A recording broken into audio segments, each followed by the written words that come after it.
காலை வந்தனங்கள். සියලු දෙනාටම සුබ උදෑසන. அருகில் பார்த்து பிரேஸ் காண்பது சந்தோஷம். இயேசு நேசிக்கிறான்னு சொல்லுங்க.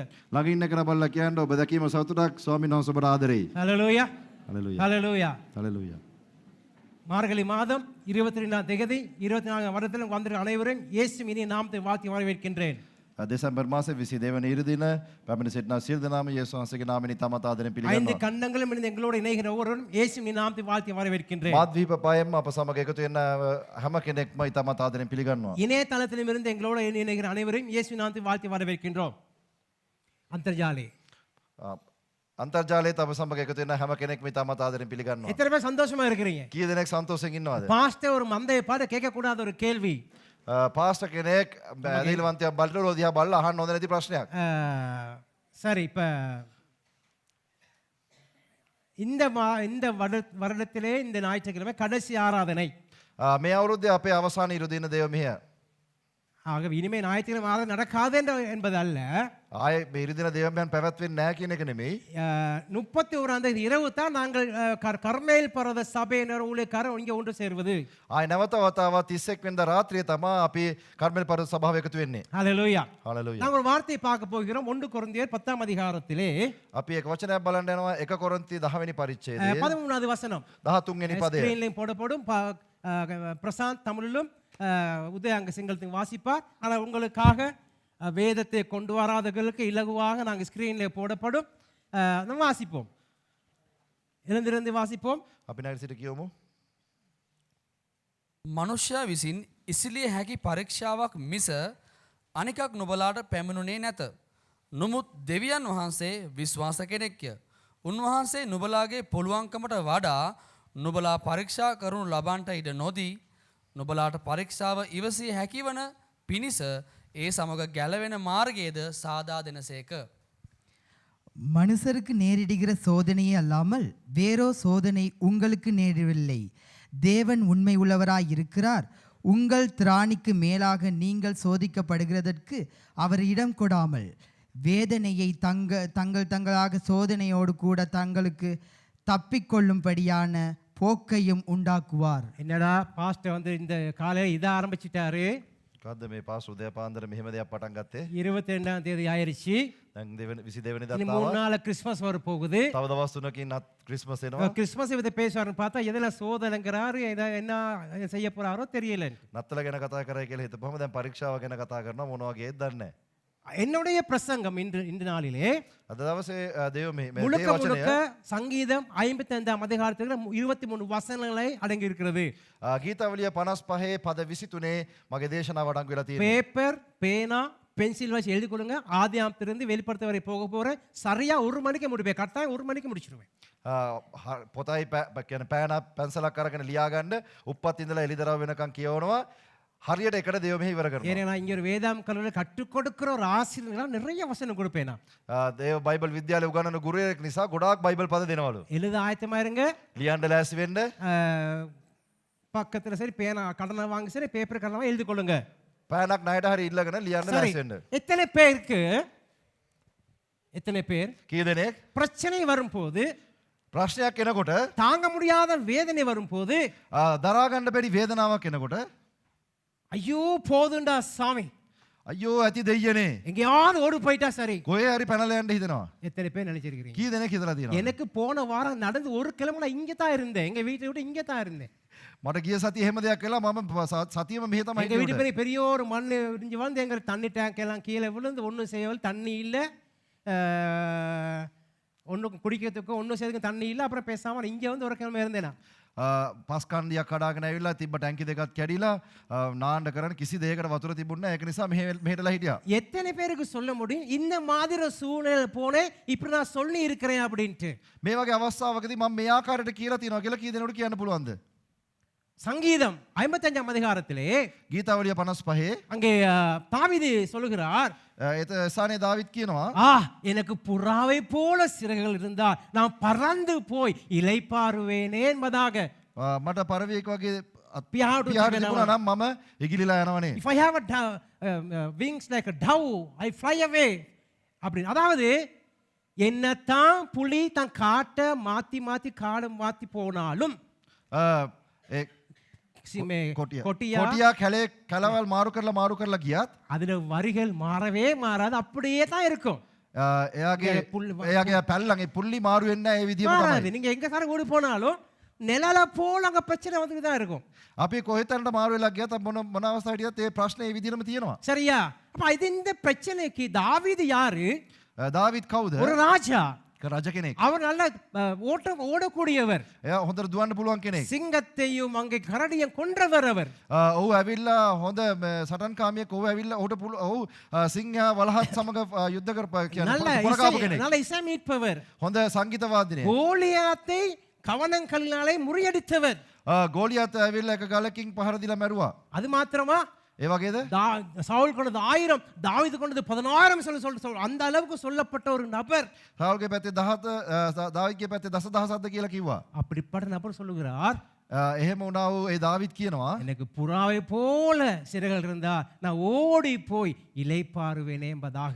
මට පරවියෙකුට වගේ අත්තරු තිබුණා නම් ඉගිරිලා ගිහිලා නිදහස් ඉන්නවනේ. இந்த நாட்களே நான் 5 முறை இந்த வேதாமத்தை வாசித்து முடித்து விட்டேன்.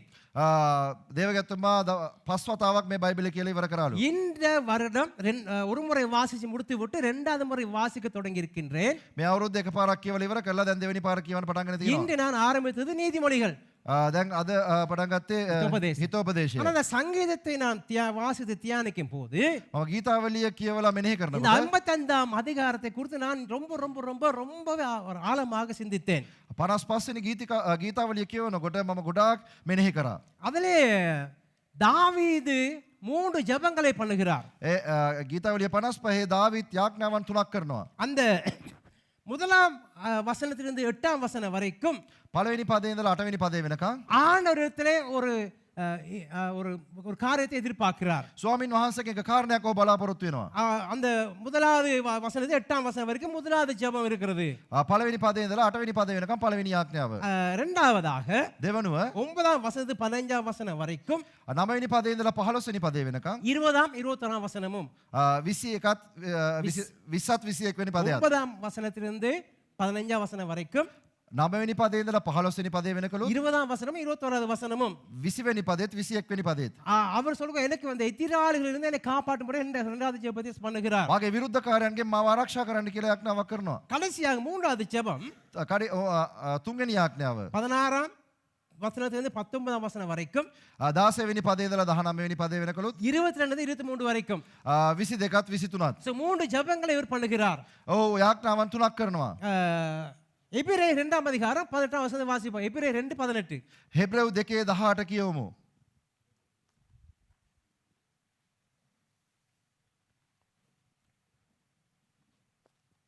හෙබ්‍රෙව් 2:18 பிரசாந்த் මක්නිසාද උන්වහන්සේම පරීක්ෂා කරනු ලැබූ දුක්වින්ද බැවින් පරීක්ෂා කරනු ලබන්නන්ට පිහිටවෙන්ට උන්වහන්සේට පුළුවන. ஆதலால் அவர் தாமே சோதிக்கப்பட்டு பாடுபட்டதினாலே அவர் சோதிக்கப்படுகிறவர்களுக்கு உதவி செய்ய வல்லவராயிருக்கிறார். ஆமென். நன்றி. அவர் சோதிக்கப்படுவர்களுக்கு உதவி செய்ய வல்லவராக காரணம் அவரும் அநேக சோதனைகளை முகம் கொடுத்தார். උන්වහන්සේ පරීක්ෂා කරනු ලැබූ දුක්වින්ද බැවින් පරීක්ෂා කරනු ලබන්නට පිහිටවෙන්ට උන්වහන්සේට පුළුවන්ලු. இந்த பிரச்சனைகளை கண்டு கஷ்டங்களை கண்டு எங்கேயாவது ஓடி போயிடுவாங்கிறது எடுக்கிறது ஒரு பிழையான தீர்மானம் அல்ல. දැන් මොකක් හරි ප්‍රශ්නයක් එනකොට එහෙම නැත්නම් මොකක් හරි කරදරයක් එනකොට අනේ මං කොහෙට හරි ගියා නම් හොඳයි කියලා හිතන එක වැරද්දක් නෙමෙයි. ඉක්කරේ මාටක අක්කරේ පච්ච. ඉක්කර ඒ කියන්නේ මේ ඉඳලා අනිත් දැස බලනවා ඒක පොඩ්ඩක් සරුසාරය වගේ පේනවා.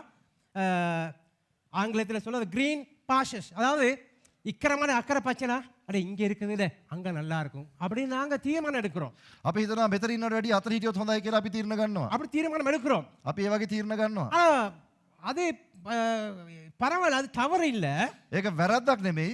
ஆனால் நாங்கள் எப்படி நாங்கள் இந்த வர பிரச்சனைக்கு முகம் கொடுக்கிறோம். අපි කොහොමද එන ප්‍රශ්නෙට මුහුණ දෙන්නේ? இப்போ நிறைய காரியங்கள் இருக்கின்றது.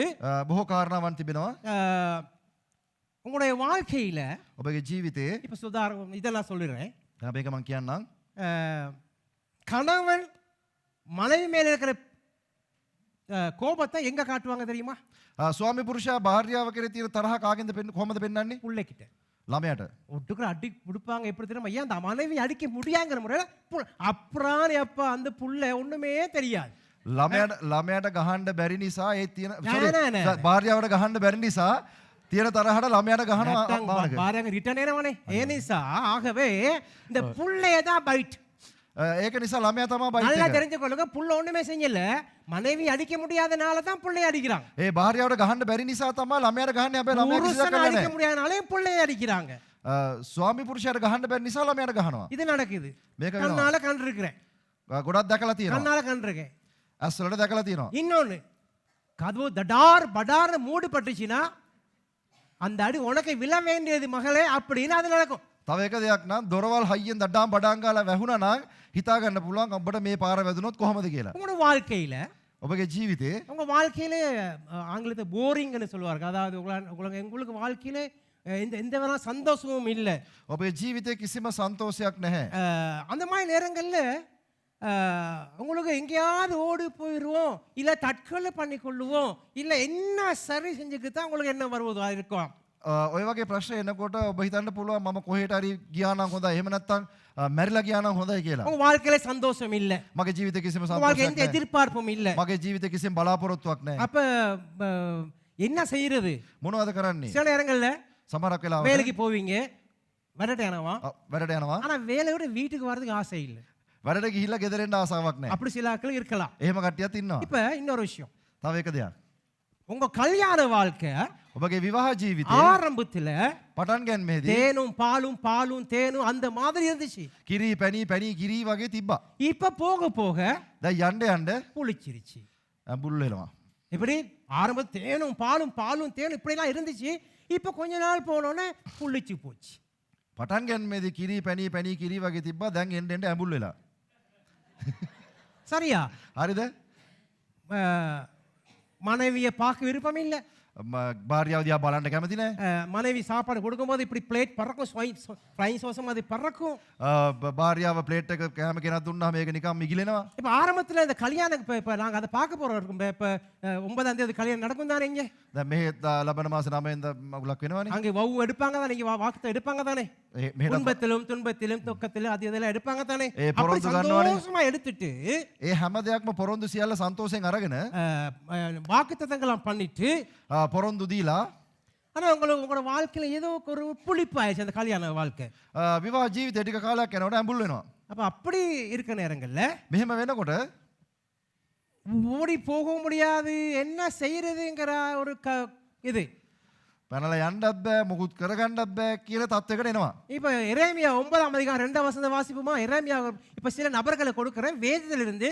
எரேமியா சொன்னா அவர் எந்த நேரம் அவர் வந்து புலம்பல் எரேமியா. යෙරේමියා කියලා යෙරේමියා පොතෙන් අපි බලන්න යනවා. මොකද යෙරේමියා නිතරම විලාප දුන්න කෙනෙක්. 9ஆம் அதிகாரம் 2வது வசனம். 9වෙනි පරිච්ඡේදයේ 2වෙනි පදය. The weeping prophet. சுருக்க வாசிப்போம் பிரசாந்த். எரேமியா 9ஆம் அதிகாரம் 2வது வசனம். வனாந்தரத்தில் வழிபோக்கிற தாபரம் எனக்கு இருந்தால் நலமாயிருக்கும். அப்பொழுது நான் என் ஜனத்தை விட்டு அவர்களிடத்தில் இராதபடிக்கு போய்விடுவேன். அவர்கள் எல்லாரும் விபச்சாரம் துரோகிகளின் கூட்டமாயிருக்கிறார்கள். සිංහලේ එරේමියා 9:2. අහෝ මාගේ සෙනග අත්හැර ඔවුන් වෙතින් යන පිණිස ගමන් කාරයන්ගේ නවාතනක් කාන්තාරහි මට ඇත්නම්. මක්නිසාද ඔවුන් සියල්ලෝම කාමමිත්‍යාචාරකයෝය, ද්‍රෝහිකාර සභාවක්ය. ஐயோ இந்த மாதிரி இருக்க முடியாதுன்னு அவர் அப்படி சொல்றார். අයියෝ මේ වගේ ඉන්න බෑනේ කියලා කියනවා. புலம்பல் தான் அவர். එයාත් නිකන් හැම වෙලේම විලාප දෙනවා. இன்னொரு நபர் இருக்கிறார். තව එක්කෙනෙක් ඉන්නවා. டொப்பேட்டோப் அதாவது எலியா 1 ராஜாக்கள் 19ஆம் அதிகாரத்துல முதல் 4 வசனம் வாசிக்க வேண்டாம், நான் சொல்றேன் கதை. එක රාජාවලිය 19 පළවෙනි පද 4 அது நிறைய கதை இருக்குது. එතන කතාවක් තියෙනවා. இந்த எலியா මේ එලියා எப்படிப்பட்டவர்? කොයි වගේ ஒரு කෙනෙක්ද? தீர்க்கதரிசி. ඒක අනාගත වතුරු කෙනෙක්. அவர் வந்து ඔය ඇවිල්ලා என்ன சொல்றாரு? මොනවද කියන්නේ? ஐயோ ஆண்டவரே, அனே நான் பிதாக்களை பார்க்க நல்லவனல்ல ஆண்டவரே, என் உயிரை எடுத்துக்கொள்ளும். අනේ ස්වාමිනී මගේ ජීවිතය වහන්සේ ගන්න කියලා කියනවා. என்ன சம்பவம்? මොකද්ද අවස්ථාව? அதாவது பாகாலுடைய 450 கள்ள தீர்க்கதரிசிகளை கொலை செய்து விட்டு ஒரு ஆவிக்குரிய போராட்டத்தை செய்து நல்ல ஊழியத்தை செய்து விட்டு வெற்றியோடு வருகிறார். ஒரு நாள் பிரயாணம் செய்து வருகிறார். බාල්ගේ බාල් ඒ බාල් දෙවරුන්ගේ 450ක් දෙනවා මරලා දාලා ඊට පස්සේ ஆத்மீக யுத்தයක් ආත්මික කරලා යුද්ධයක් කරලා ඔහු එනවා. வெற்றியோடு வந்தவர் ඒ ජයග්‍රහණය සමග ඇවිල්ලා ஆற்றால் ஒரு பெண்ணாகிய எசபேலுக்கு பயந்து ஆண்டவரே என் பிதாக்கள் நல்லவன் அல்ல என்னை எடுத்துக்கொள்ளும். යෙසබෙල්ට බය වෙලා මොනවද කියන්නේ? අනේ ස්වාමිනී මගේ ජීවිතය ඔබ වහන්සේ ගන්න. சரியா? හරිද? இவர் என்ன செய்யறார்? இவர் தூதன் வருகிறார்கள். දූතය එනවා. போதும் என் உயிரை எடுத்துக்கொள்ளுங்க அப்படின்னு சொல்றார். ඇති මගේ ජීවිතය ගන්න කියලා කියනවා. அவருக்கு ஏன் அப்படிப்பட்ட நபர்கள் என்ன காரணம்? அந்த காரணம் என்ன? මොකක්ද හේතුව? முதலாவது පළවෙනි එක பயண களைப்பு. ஒரு நாள் பிரயாணம் செய்து அந்த மலைக்கு போயிருக்கிறார். ஒரு நாள் பிரயாணம் என்றால் இலகுவானது அல்ல, பிரயாண களைப்பு. එක දවසක් මහන්සි වෙලා කන්ද උඩට ඇවිදගෙන ගියා ඒ මහන්සිය. இரண்டாவது தன்னிடத்தில் இருந்த உதவிக்கு இருந்த ஊழியக்காரனை அங்கே இல்லை விட்டு வந்துட்டார். තමන්ට උදව්වට හිටපු සේවකයොත් අතහැරලා දාලා තමයි ආවේ. சேவைக்கு ஐக்கியக்கிட்டியா? இன்னொரு விஷயம் நடந்தது. තව එක දෙයක් වුණා. மன அழுத்தம், ஆத்ததிய மன அழுத்தம் வந்தது. வேற எசபேலுக்கு பயந்து அல்ல, முதலாவது அவருக்கு பயண களைப்பு, உதவி ஊழியக்காரனுக்கு இல்லை, அவருக்கு மன அழுத்தம் வந்தது. ඒකට හේතුව වුණේ කාරණා තුනක්. එකක් ඇවිල්ලා මහන්සිය, ඊට පස්සේ සේවකයා අතහැරලා දාලා ආවා. අනිත් එක තමයි ආතතිය. சங்கீதம் 55 அதிகாரத்திலே ගීතාවලිය 55 5ஆம் 6ஆம் 7ஆம் வசனத்தை வாசிங்க. 5 6 7 කියවන්න. ගීතාවලිය 55 55 அதிகாரம் 5 6 7. ගීතාවලිය 55 5 6 7. කෙනෙක් මේක අයින් කරන්න මම කියනකොට ඊළඟ එක දාන්න. මේක අයින් කරන්න. பயமும் நடுக்கமும் என்னை பிடித்தது, அருட்களிப்பு என்னை மூடிற்று. அப்பொழுது நான் எனக்கு புறாவை போல சிறகுகள் இருந்தால் நான் பறந்து போய் இளைப்பாறுவேன். நான் தூரத்தில் அலைந்து திரிந்து வனாந்தரத்தில் தங்கியிருப்பேன். இந்த ரைட் බයත් වෙවුළුමත් මා කරා පැමිණ තිබේ. භයංකරය මා වසා ගත්තය. මමද කතා කොට අනේ මට කොබයියකොට මෙන් පියාපත් ඇත්නම් එවිට ඉගිලී ගොස් නිශ්චලව සිටින්නෙමි. බලව එසේ නම් මම ඈත පලා ගොස් වනයෙහි නවාතැන් ගන්නෙමි. இந்த லவ் பண்ற காலத்துல මේ ආදරය කරන කාලෙදී பொடி வீட்லயும் விருப்பம் இல்லை பொம்பளை பிள்ளைக்கு, பொம்பளை பிள்ளை வீட்லயும் பொடி விருப்பம் இல்லை. කොල්ලගේ පැත්තෙන් කෙල්ලගේ පැත්තට කැමතිත් නැහැ, කෙල්ලගේ පැත්තෙන් කොල්ලගේ පැත්තට කැමතිත් නැහැ. அது பொம்பளை பிள்ளைன்னு தான் நம்ம சொல்லுவோம். ගෑනු ළමයා මොනවද දන්නවද කියන්නේ? අනේ අපි මේ ගෙදරින් පැනලා ඈත පේන ඒ කියන පුංචි පැල්පතක් හදාගෙන සම්බොල්ලපති කාලා වාත් එක්ක ඉන්න පුළුවන් නම් අනේ. එතෙම சொல்லிருக்கீங்க. කී දෙනෙක් කියලා දිනවද එහෙම? ඈත පේන කන්ද තියෙන දුර ඈත அப்படி பார்த்துட்டு பொடி පැල්පතක් හදාන සම්බොල්ලපති කාකනාරි හිමු. ஓகே, இங்க சொல்றார், எனக்கு புறாவை போல சிறகுகள் இருந்தால் මට කොබෙයියෙකුට වගේ පියාපත් තිබුණා நான் නම් பறந்து போய் இளைப்பாறுவேன். මම විගිලිලා ගිහිලා නිදහස් ඉන්නවා. இளைப்பாறுவேன் சொல்லுவார். සනසීමෙන් ඉන්නවා. இங்க அவர் சொல்லுகிறார், தாவீதுக்கு ஒரு பிரச்சனை வந்தது. எனக்கு புறாவை போல சிறகுகள் இருந்தால் பறந்து போய் இருப்பேன் சொல்லுகிறார். දාවිට මේ ප්‍රශ්නාවට පස්සේ යා කියනවා මට කොබෙයියෙකුට වගේ පියාපත් තිබුණා මම ඉගිලිලා යනවා. முதலாவது பார்த்தோம் எரேமியா அப்படி சொல்லுகிறார். එරමියත් එහෙම කියනවා. இப்ப தாவீது இப்படி சொல்லுகிறார். දාවිදුත් මේ වගේ කියනවා. என்னாகமம் 11ஆம் அதிகாரத்திலே ගණන් කතාව 11 වෙනි அதை පරිච්ඡේදයේ வாசிக்காதீங்க, நான் கதையை சொல்றேன். 11ஆம் அதிகாரத்தில் நல்ல கதை ஒன்று இருக்குது. ගණන් කතාව 11 වෙනි පරිච්ඡේදයේ එක කතාවක් இவன் තියෙනවා කියනවා. மோசே தலைமையின் கீழே அங்கே எகிப்திலே அடிமையா இருந்தவர்களை விடுதலையாக்கி அழைத்துக் கொண்டு வருகிறார். මෝසෙස් ඊජිප්තුවේ වහල් කමර හිටපු සෙනගව ගලවගෙන එනවා. இப்ப அவங்களுக்கு பசி வந்துருச்சு.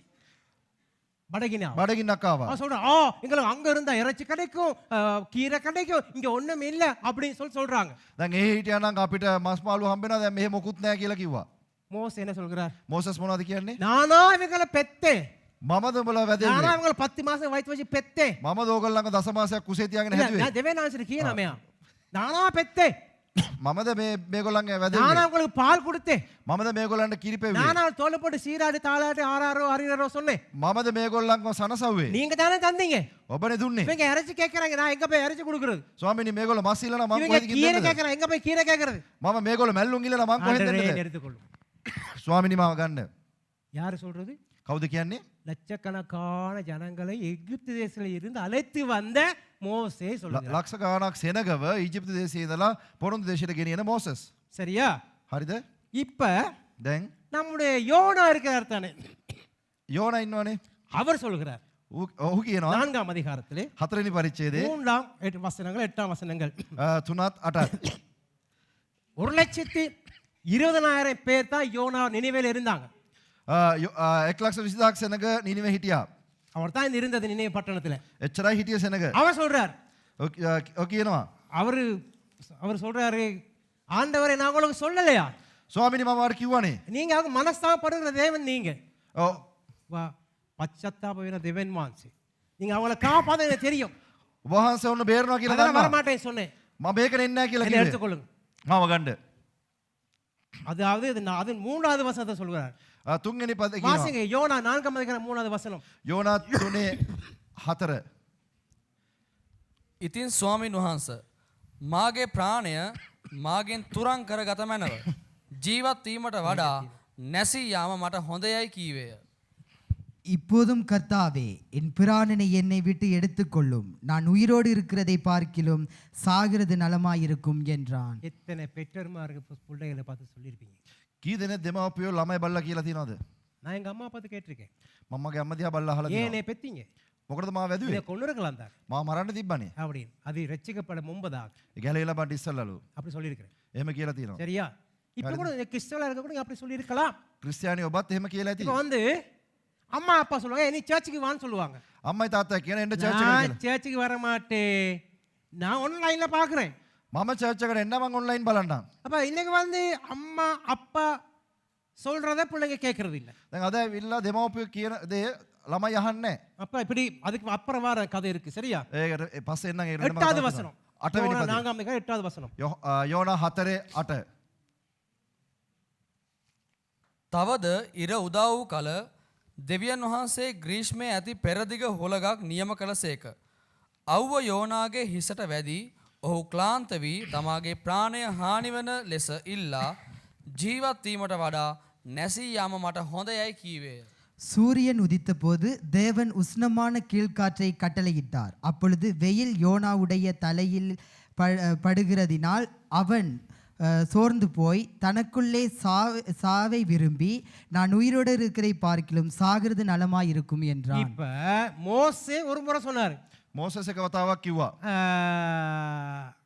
எலியா 2 முறை சொன்னார், එලියා දෙපාරක් කිව්වා. இப்ப யோனா 2 முறை சொல்றார். දැන් යෝනාම දෙපාරක් කියනවා. இதே மாதிரி பிரச்சனை நம்முடைய கர்த்தராக இயேசு கிறிஸ்துக்கு வந்துச்சு. அவர் என்ன சொன்னாருங்கிறத லூக்கா புத்தகம் 13ஆம் அதிகாரத்துல பார்க்க போறோம். ඒ වගේම ප්‍රශ්නයක් යේසුස් ක්‍රිස්තුස් වහන්සේට ආවා. ඒක අපි බලමු ලූක් පොතේ 13ஆம் அதிகாரம் 13 වෙනි පරිච්ඡේදයේ 31 33 வரை. 31 එකේ ඉඳලා 31 33 දක්වා. 31 ඉඳලා 33 වෙනකම්. அந்த நாளிலே சில பரிசேயர் அவரிடத்தில் வந்து, நீர் இவ்விடத்தை விட்டு போய்விடும், ஏரோது உம்மை கொலை செய்ய மனதாயிருக்கிறான் என்றார்கள். அதற்கு அவர், நான் இன்றைக்கு நாளைக்கும் பிசாசுகளை துரத்தி வியாதியுள்ளவர்களை சொஸ்தமாக்கி 3ஆம் நாளிலே நிறைவடைவேன். இன்றைக்கும் நாளைக்கும் மறுநாளைக்கும் நான் நடமாட வேண்டும். எருசலேமுக்கு புறம்பே ஒரு தீர்க்கதரிசி மடிந்து போகிறதில்லை என்று நான் சொன்னதாக நீங்கள் போய் அந்த நரிக்கு சொல்லுங்கள். ඒ පැයේදිම පරිසවරුන්ගෙන් සමහරෙක් ඇවිත් මෙයින් අහක්ව ගිය මැනව. මක් නිසාද හෙරොත් ඔබ මරන්ට කැමතිව සිටින්නේ යයි උන්වහන්සේට කීවෝය. උන්වහන්සේ ඔවුන්ට කියනසේක්, මා අදත් හෙටත් යක්ෂයන් දුරු කර රෝග සුව කර තුන්වෙනිදා සම්පූර්ණ වීමට පැමිණෙන බව නුඹලා ගොස් ඒ හිවලාට කියන්න. அதை எப்படி நம்ம சொல்லணும்? මේ කොහමද அது දන්නද சொல்ற කියන්නේ? விதமே இருக்குது. இயேசு சொன்ன விதம் அப்படி இல்ல. යේසුස් වහන්සේ එහෙම නෙමෙයි කිව්වේ. அவர் ஊழியம் செஞ்சிட்டு இருக்கிறார். ඔව් සේවය කරගෙන ඉන්නවා. அப்ப அந்த இடத்துல அவன் சொல்றாங்க, இந்த இடத்துக்கு போங்க, உங்களை கல்லெறிஞ்சு கொலை செய்ய பாக்குறாங்க, போயிருங்கன்னு சொல்றாங்க. ඔබ මෙතනින් පිටත්වල යන්න ඔයාට ගල් ගහලා මරන්න බලාගෙන ඉන්නවා. මෙතන இயேசு පිටත්වල යන්න. சொல்கிறார், යේසුස් වහන්සේ කියනවා இன்றைக்கும் අදත් நாளைக்கும் හෙටත් மறுநாளைக்கும் අනිද්දත් நான் நடமாட வேண்டும். මම ඇවිදින්න ඕනේ. எருசலேம் புறம்பே போய் தீர்க்கதரிசி மடிந்து போகிறது என்று சொல்லுன்னு යෙරුසලම් පුරාට ගිහිල්ලා கவுர் நெசியானி நேக்கியலா நான் சொன்னதாக මම කිව්වා කියලා அந்த நரிகளுக்கு சொல்லு. ඒ නරියට කියපන් කියලා ஒன்றும் කියනවා. புடுங்க முடியாது, මොනවත් කරන්න බෑ. ஒன்றும் புடுங்க முடியாது. කිසිම දෙයක් කරන්න බෑ. வார்த்தையை யோசிக்க விருப்பம் இல்லை. ஒரு மயிரும் புடுங்க முடியாது. Sorry to say this. මොන මගුලක්වත් කරන්න බෑ. ஒரு மயிரும் புடுங்க முடியாது. இயேசு போய் அந்த நரிகளுக்கு சொல்லுன்னு சொல்றாரு. ඒ නරියොන්ට ගිහින් කියපන් කියලා කියනවා. இயேசு என்ன செய்தார்? යේසුස් වහන්සේ මොනවද ஐயோ කරේ? ஐயோ ஆண்டவரே பாங்க என்ன கொலை செய்ய பார்க்கறாங்க அப்படின்னு சொன்னாரா? இல்ல, இந்த நரிகளுக்கு போய் சொல்லு அப்படின்னு சொல்றாரு. යේසුස් වහන්සේ කිව්වා ධනේ දෙවියන් වහන්සේ මාව මරන්න බලන්නකෝ කියලා කිව්වේ නෑ. அப்படி කියලා சொல்லவில்லை. කිව්වා ඒ නරියොන්ට ගිහින් කියපන් එහෙම කරන්න இப்ப බෑ நாங்க කියලා. கதைக்கு வருவோம். දැන් කතාවට එන්නම්. சரியா? கதைக்கு வருவோம். சரியா? கொஞ்சம் வேகமா போக போறோம். அநேகமா பைபிள் வாசிங்களுக்கு நான் ஒரு ரெஸ்ட் கொடுக்க போறேன். இப்ப தாவீதுக்கு இப்படி ஒரு பிரச்சனை வந்துச்சு. දැන් දාවිද්ට මේ වගේ ප්‍රශ්නයක් ආවා. இப்ப தாவீது என்ன சொல்லுகிறார்? දාවිද් මොනවද කියන්නේ? சங்கீதம் 55 அதிகாரத்திலே ගීතාවලිය 55 அங்க 2 வசனத்துல சொல்லுகிறார். දෙවෙනි පදේ ඉඳලා පස්වෙනි පදේ වෙනකන් කියනවා. இந்த வேதம் சொல்லுகிறது, சங்கீத புத்தகம் சொல்லுகிறது, ගීතාවලිය පොතේ කියනවා 65 அதிகாரத்திலே சொல்லப்படுகிறது. 65 වෙනි පරිච්ඡේදයේ කියනවා அங்கே சொல்லப்படுகிறது 66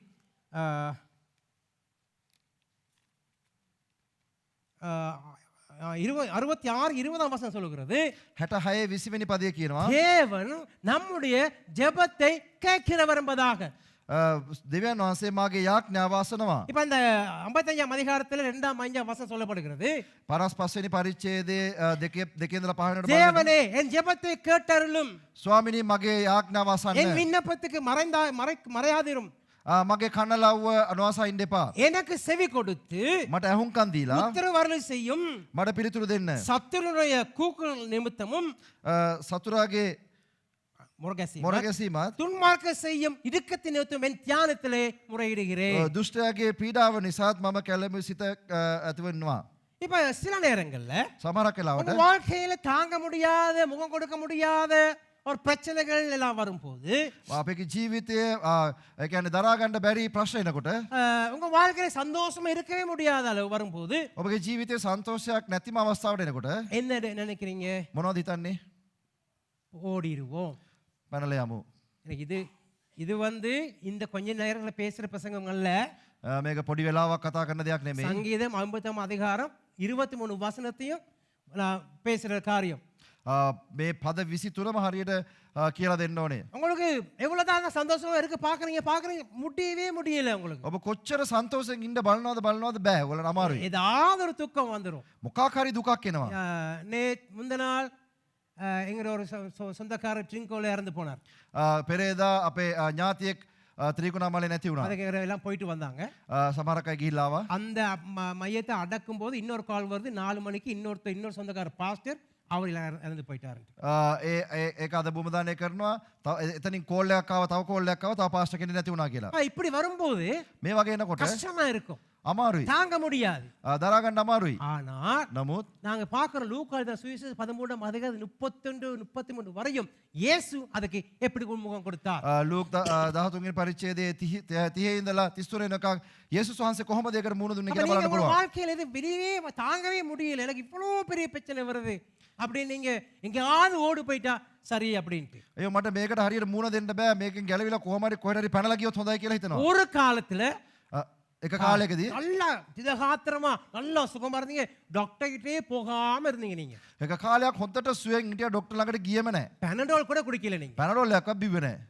சரியா? பெனடோல் கூட குடிக்காம நல்ல சந்தோஷமா வாழ்க்கை இருந்துச்சு. පැනඩෝල් එකක්වත් බොන්නේ නැතුව හොඳ සන්තෝෂයෙන් හිටියා. இப்ப அந்த டெஸ்ட் இந்த டெஸ்ட் எடுக்கிற சம்பளம் எல்லாம் பாமசிக்கும் அங்க இதுக்கும் கொடுத்துட்டு இருக்கிறீங்க, நிம்மதியே இல்லாத மருந்து எடுத்தாலும் அந்த நோய் சுகமாகுதும் இல்லை. දැන් අර ටෙස්ට් එක ගන්නවා, මේ ටෙස්ට් එක ගන්නවා, බෙහෙත් අර ගන්න ෆාමසියට සල්ලි දෙනවා. මොන බෙහෙත ගත්තත් ඒ ලෙඩේ හොඳ වෙන්නේ නැහැ. என்னடா இந்த வாழ்க்கை, මොකද්ද මේ ජීවිතේ? செத்துருவோம், මැරලා යන්න. தேவையில்லை, எனக்கு වැඩක් නැහැ මේක. கஷ்டமா இருக்கு. අමාරුයි. சரியா? හරිද? உங்களுக்கு தெரியுமா, இலங்கையில ඔබ දන්නවද ලංකාවේ ஜனாதிபதி ජනාධිපති ஃபைனான்ஸ் மினிஸ்டர் ஒவ்வொரு வருஷமும் හැම අවුරුද්දෙම பட்ஜெட் போடுவார் நவம்பர் மாசம். නොවැම්බර් මාසේ බජට් එකක් දානවා. பட்ஜெட் போடுவார். බජට් එකක් දානවා. அப்ப எல்லாரும் பார்த்துட்டு இருப்பாங்க அந்த சாமான் குறையும் இந்த சாமான் குறையும் எல்லாம் பார்த்துட்டு இருப்பாங்க. කොවල බලන් ඉන්නවා අර බඩු අඩුවේ මේ බඩු අඩුවේ කියලා. நான் சொல்லவா කියන්නද? பட்ஜெட் போடுறதுல බජට් දානකොට දානකොට ஒண்ணாம் நம்பர் கெட்டியான நபர் யார் தெரியுமா? බජට් දාන්න හොඳම කෙනා කවුද உங்க දන්නවද? வீட்ல தான் இருக்கிறாங்க. ඔයගලන් ගෙදර තමයි ඉන්නේ. மனைவி භාර්යාව. மனைவி தான் சூப்பர் பட்ஜெட் போடுறவங்க வேற யாரும் கிடையாது. භාර්යාව තමයි හොඳම බජට් දාන කෙනා. மனைவி மாதிரி பட்ஜெட் போட ஒருத்தருக்கு முடியாது. භාර්යාව වගේ බජට් දාන්න சூப்பரா කාරණා பட்ஜெட் போடுவாங்க. හොඳට බජට් එක ஒரு දානවා. காலத்துல உங்க பணம் எல்லாம் ஒரு மாத கணக்கை நீங்க மேனேஜ் பண்ணுவீங்க. 10 ஒரு பங்கு காணிக்க அது இது அழகா போயிட்டு இருந்துச்சு. கணக்கா போயிட்டு இருந்துச்சு ஒரு காலத்துல. එක කාලයක් ඔබ දසෙන් කොටස දීලා බඩු අරගෙන හොඳට ජීවිතේ ලස්සනට යනවා. ஆனா இப்ப என்ன செய்றீங்க தெரியுமா? දැන් මොනවද කරන්නේ? அந்த பேங்க் கடை இந்த பேங்க் கடை அங்க கடை இங்க கடை கடன் கடன் கடன் கடன் கூட பிசிக்கல் மேனேஜ்மெண்ட் அப்படியே இதா போயிடுச்சு. දැන් අර බැංකුවට නෑ මේ බැංකුවට නෑ අතෙන්ට නෑ මෙතෙන්ට නෑ දැන් හැම තැනටම ණය වෙලා ඔබගේ ආර්ථිකය දැන් හෙල්ලිලා ගිහිල්ලා. உங்களை அந்த அது ஏன் தெரியுமா? அது அவ்வளவுக்கு ஏன் நான் கடன் வாங்கணும் தெரியுமா? ඇයි එච්චරට ණය ගන්නේ? யாரும் சொல்ல முடியும். ஏன் நாங்க எங்களுடைய வருமானத்துக்கு விட கடன் வாங்குறோம்? අපේ ආදායමට වඩා අපි වැඩියෙන් ණය ගන්නේ ඇයි? மன அழுத்தம். අපිට ආතතිය. மன அழுத்தம். ආතතිය නිසා. மன அழுத்தம் கடன் வாங்கிடுறோம். මේ ආතතිය නිසා තමයි அப்புறம் ණය அதே ගන්නේ. கடன் எப்படா கட்டுறது இன்னொரு கவலை வந்துடும். ඒ ණය ගෙවන්න තව ණයක් ගන්නවා. இப்படி வந்துடும். එහෙම එනවා. அப்ப உங்களுக்கு அந்த வாழ்க்கையில உங்களுக்கு இருக்கிற துக்கங்கள் கண்ணீர்கள் இவரு வெளியே வரவே முடியவில்லை உங்களுக்கு. දැන් ඔබගේ ජීවිතයේ තියෙන දුකෙන් වේදනාවෙන් එළියට එන්නම බෑ. இப்போ உங்க வீட்டில் அந்த ஆகாத மாமியார் ஆகாத மருமகள் திரும்பினாலும் குத்தம் உட்காந்தாலும் குத்தம் அப்படி ஒரு கதை இருக்குதானே உங்களுக்கு தெரியும் தானே? දැන් අර ගැලපෙන්නේ නැති නන්දම්මලා ලේලිලා හිටපුවාම මේ පැතර හැරුණත් වැරදි අර පැතර හැරුණත් වැරදි. இப்படி சில குடும்பங்கள் இருக்கும். මෙහෙම සමහර පවුල්වල තියෙනවා. அதனால தான் ஆனா சொன்னா நீ கல்யாணம் கட்டினா வேற போயிட்டு இரு கூட்டு குடும்பத்துல வாழாது. ඒක තමයි කියන්නේ කසාද බැඳලා වෙනම ගෙදර ගිහිල්ලා ඉන්න ඕනේ. එකට ගිහිල්ලා ඉන්න හොඳ නැහැ. சரியா? හරිද? அது ஒரு வேற இருக்கு. பல பல பிரச்சனைகள் இப்படிப்பட்ட ஒரு காரணத்தோட போய்க்கிருந்த ஒரு காலகட்டத்தில் මේ වගේ ප්‍රශ්න තුලින් යන කාලයකදී தாவீதுக்கு ஒரு பிரச்சனை வந்துச்சு. දාවිඩ් එක ප්‍රශ්නයක් ආවා. தாவீதுக்கு முதலாவது வந்த பிரச்சனை எங்க இருந்து வந்துச்சு தெரியுமா? දාවිඩ්ට පළවෙනි ප්‍රශ්නේ කොහෙන්ද දන්නවද ආවේ? தன்னுடைய තමන්ගේ மகன் மூலமாக வந்துச்சு. දරුවා තුලින් ආවා. மகன் மூலமா வந்துச்சு. ඒ දරුවා තුලින් ආවා. சரி, அது மகன் மூலமா வந்த உடனே ඒ ළමයා තුලින් ආපු ගමන් எப்படி இருக்கும் කොහොමද ඒද? யோசிச்சு பாருங்க. කල්පනා කරලා බලන්න. ராத்திரி பகல் கண் முழிச்சு பிள்ளைய பார்த்து வளர்த்து எல்லாம் படிக்க வச்சு எல்லாம் செஞ்ச உடனே அந்த மகே தன் சொந்த தகப்பனை கொலை செய்ய பார்க்கிறார். දැන් ගොඩාක් අමාරු වෙලා රෑ දවල් නිදි මරාගෙන ඒ දරුවව හදලා හැමදේම උගන්වලා තිබ්බට පස්සේ ලොකුම කරාට පස්සේ ඒ දරුවා තමන්ගේ පියාව මරන්න හදනවා. எப்படி இருக்கும்? කොහොම තියෙද? தாவீதுக்கு எப்படி இருக்கும்? දාවිඩ්ට කොහොම තියෙද? என்னமா நிலைமை இருக்கும் யோசிச்சு பாருங்க. ඔහුගේ தත්ත්වය හිතලා බලන්න. சரியா? அப்ப அப்படி ஒரு பிரச்சனை இருக்குது. එහෙම ප්‍රශ්නයක් තියෙනවා. அடுத்தது என்ன? ඊළඟ එක මොකද්ද?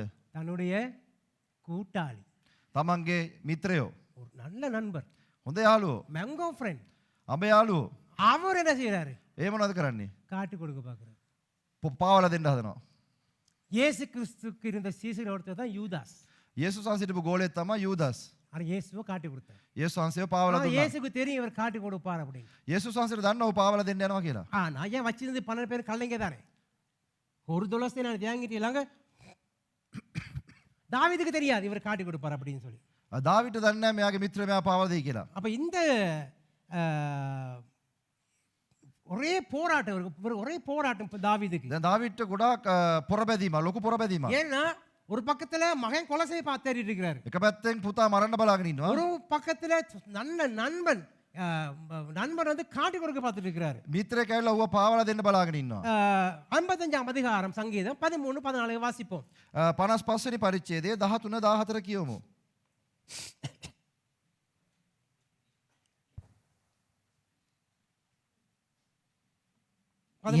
எனக்கு சமமான மனுஷனும் என் இல்ல வழிகாட்டியும் நீங்க 12 13 வாசிச்சா என்னை நிந்தித்தவன் சத்ரு அல்ல, அப்படி இருந்தால் சகிப்பேன். அடுத்தது எனக்கு விரோதமாய் பெருமை பாராட்டினவன் என் பகைஞன் அல்ல, அப்படி இருந்தால் அவனுக்கு மறைந்திருப்பேன். எனக்கு சமமான மனுஷனும் எனக்கு சமமான மனுஷனும் வழிகாட்டியும் என் வழிகாட்டியும் என் தோழனுமாகிய நீயே அவன். කියවන්න. 12 13. මක් නිසාද මට නින්දා කළේ සතුරෙක් නොවේ. එසේ වූයේ නම් මට ඉවසිය හැක්කේය. මට විපක්ෂව තමාම උසස් කරගත්තේ මට වෛර වූ තැනැත්තේ නොවේ. එසේ වූයේ නම් මම ඔහු කෙරෙන් සැඟවී යන්නෙමි. இந்த நண்பருடைய பேர் என்ன? මේ මිත්‍රයාගේ නම මොකද්ද? அகித்தோப்பேல். அகித்தோப்பேல். අගිතෝපේල්. அகித்தோப்பேல் தான் பேர். ඒක තියෙන සාමිල් පොතේ ගීතාවලියක නෑ. හොයන්නේ වෙලා නෑ. சரி, இவர் தான் காட்டி கொடுக்க பார்த்துட்டு இருக்கிறார். මොහු තමා මේ පාවල දෙන්න බලාගෙන ඉන්නේ. அப்ப இவருடைய நண்பர்த்துவம் வந்து ஆங்கிலத்தில் அழகா சொல்லப்பட்டிருக்கிறது. அதாவது இந்த கம்பேனியன் என்று அந்த அந்த நண்பர் வந்து கம்பேனியன். அப்படி ஒரு அதாவது ஒரு மனிதனுக்கு ஒரு இருக்கிற ஒரு அவங்களுடைய அந்த நண்பர்த்துவம் ஒரு என்ஜாய் பண்றது அந்த மாதிரி ஒரு හොඳ ප්‍රිය මිත්‍රයෙක්ව හිටියා කියලා කියනවා මෙතන. அப்புறம் இந்த இப்படிப்பட்ட ஒரு நபர் என்ன செய்கிறார்? මේ පුද්ගලයා මොනවද කරන්නේ? இவரை காட்டு கொடுக்க பார்க்கிறார். ඌව පාවල දෙන්න බලනවා. அப்ப அங்க அவரு ඒ ස්ථානයේදී ඔහු சாவுலுக்கு பயந்து ஓடுறார். සාවුල්ට බයෙත් දුවනවා. தன்னுடைய மகனுக்கு பயந்து ஓடுகிறார். තමන්ගේ පුත්‍රයාට බයෙත් දුවනවා. யார்? இப்படிப்பட்ட பிரச்சனை வாழ்க்கையில் இருந்திருக்கிறதா? ඔබට මේ වගේ ප්‍රශ්න உங்க ඇති වෙලා குடும்பத்திலே තියෙනවද? உங்க மகன் வந்து உங்களை கணக்கெடுக்கிறது இல்லை. ඔබගේ පවුලේ ඔබගේ පුත්‍රයා ඔබව ගණන් ගන්නේ නැහැ. இப்போ எனக்கு நிறைய பேசலாம். அந்த நேற்று கூட இந்த மேலே நான் எனக்கு பக்கத்து அறையில் இந்த தம்பிமார் யார் எங்க அந்த அந்த பானதுரை அந்த சிஸ்டர் யார் அந்த பிள்ளைங்க என்னமோ இல்லை இந்த போட்டி போடுறாங்க. எனக்கு பழைய நாள் நிலம் வந்துச்சு அந்த போட்டி போடும்போது. දැන් පාස් උඩ කාමරේ නතර වෙනකොට අල්ලපු කාමරේ හිටියා අර දරුවොත් එක්ක සිස්ටර්. ඒ දරුවෝ නගලනකොට ඒ සිස්ටර් කොතන ඉන්නේ පොරකාවනේ සිස්ටර් කෝ ඒ සිස්ටර් කොතන ඉන්නේ මන් දන්නේ කෝ සිස්ටර්ගේ ළමයි මතකද ඊරෑනේ මොනවද කියන්නේ මට ආයෙ නම් මං ඇඳුම් මැද වයින්ට මට ආයෙ නම් මේක මට අර පරණ කාලේ මට මතක් වුණා. හරි කියන්න. හරි පස්සේ வீட்டுக்கு போய் 2 சாமுவேல் 14ஆம் அதிகாரம் 25 வாசிங்க. இந்த தாவீது பிரச்சனை நாங்க காணக்கூடியதா இருக்கின்றது. දෙක සාමය 14 වෙනි පරිච්ඡේදයේ කියවන්න ගෙදර ගිහිල්ලා. சரியா? இப்ப இந்த மாதிரி நேரத்துல මේ වගේ අවස්ථාවලදී தாவீதுக்கு දාවිඩ්ට ஒரு கசப்பு தன்மை வருகிறது. තිත්තකමක් ඇති වෙනවා. யாரை குறித்து கசப்பு தன்மை வருகிறது? කාගෙනද තිත්තකමක් ඇති மகனை වෙන්නේ? குறித்து கசப்பு தன்மை வருகிறது. දරුවා ගැන තිත්තකමක් ඇති වෙනවා. පුතා ගැනද? அந்த நண்பரை குறித்து. මිත්‍රයා ගැන. இந்த கசப்பு தன்மை வந்து මේ තිත්තකම ඇවිල්ලා ஒரு புற்றுநோய் போல. ඒක පිළිකාවක් වගේ. அது கொஞ்சமா தான் உங்களை அழிக்கும். ඒක පොඩ වැඩි වෙලා අපු அந்த විනාශ කරනවා. கசப்பு தன்மை உள்ளத்துல இருந்தா මේ තිත්තකම ඇතුලේ තිබුණා නම් எங்களுக்கு சந்தோஷமா இருக்க முடியாது. අපිට සන්තෝෂයෙන් ඉන්න බෑ. சரியா? තේරුණාද? இப்ப ஆனா பாஸ்டர் அவரு இந்த கல்லால் அடிச்சது அது தழும்பாய் மாறினது.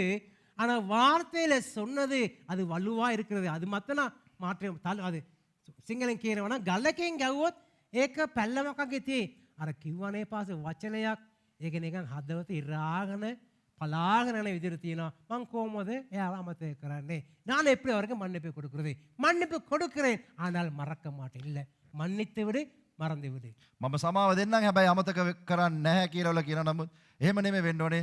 සමාව දීලා අමතක කරන්න ඕනේ. சரி இப்போ பாருங்க இப்படி பிரச்சனை வந்துட்டே இருக்கும்போது දැන් මේ වගේ ප්‍රශ්න ඇති වෙනකොට என் உள்ளத்துல கசப்பு இருக்குன்னு சொன்னா අතුලාන්තේ තිත්තකම තිබුණා නම් ஒரு நாள் உங்களுக்கு ஆசீர்வாதம் இருக்க முடியாது. කවදාකවත් ඔබට ආශිර්වාදයක් හම්බෙන්නේ නැහැ. உங்களுக்கு யாரு உடனாவது கசப்புத்தன்மை இருக்குமானா කා ගැන හරි තිත්තකමක් ඔයගලගේ තියෙනවා නම් தந்தை தாயை குறித்தோ சகது குறித்தோ நண்பனை குறித்தோ யாரை குறித்தாவது මම ගැන පියා ගැන නැත්නම් දරුවෝ ගැන එහෙම නැත්නම් මිත්‍රයෝ ගැන කා ගැන හරි ஒப்புரவாகிருங்க.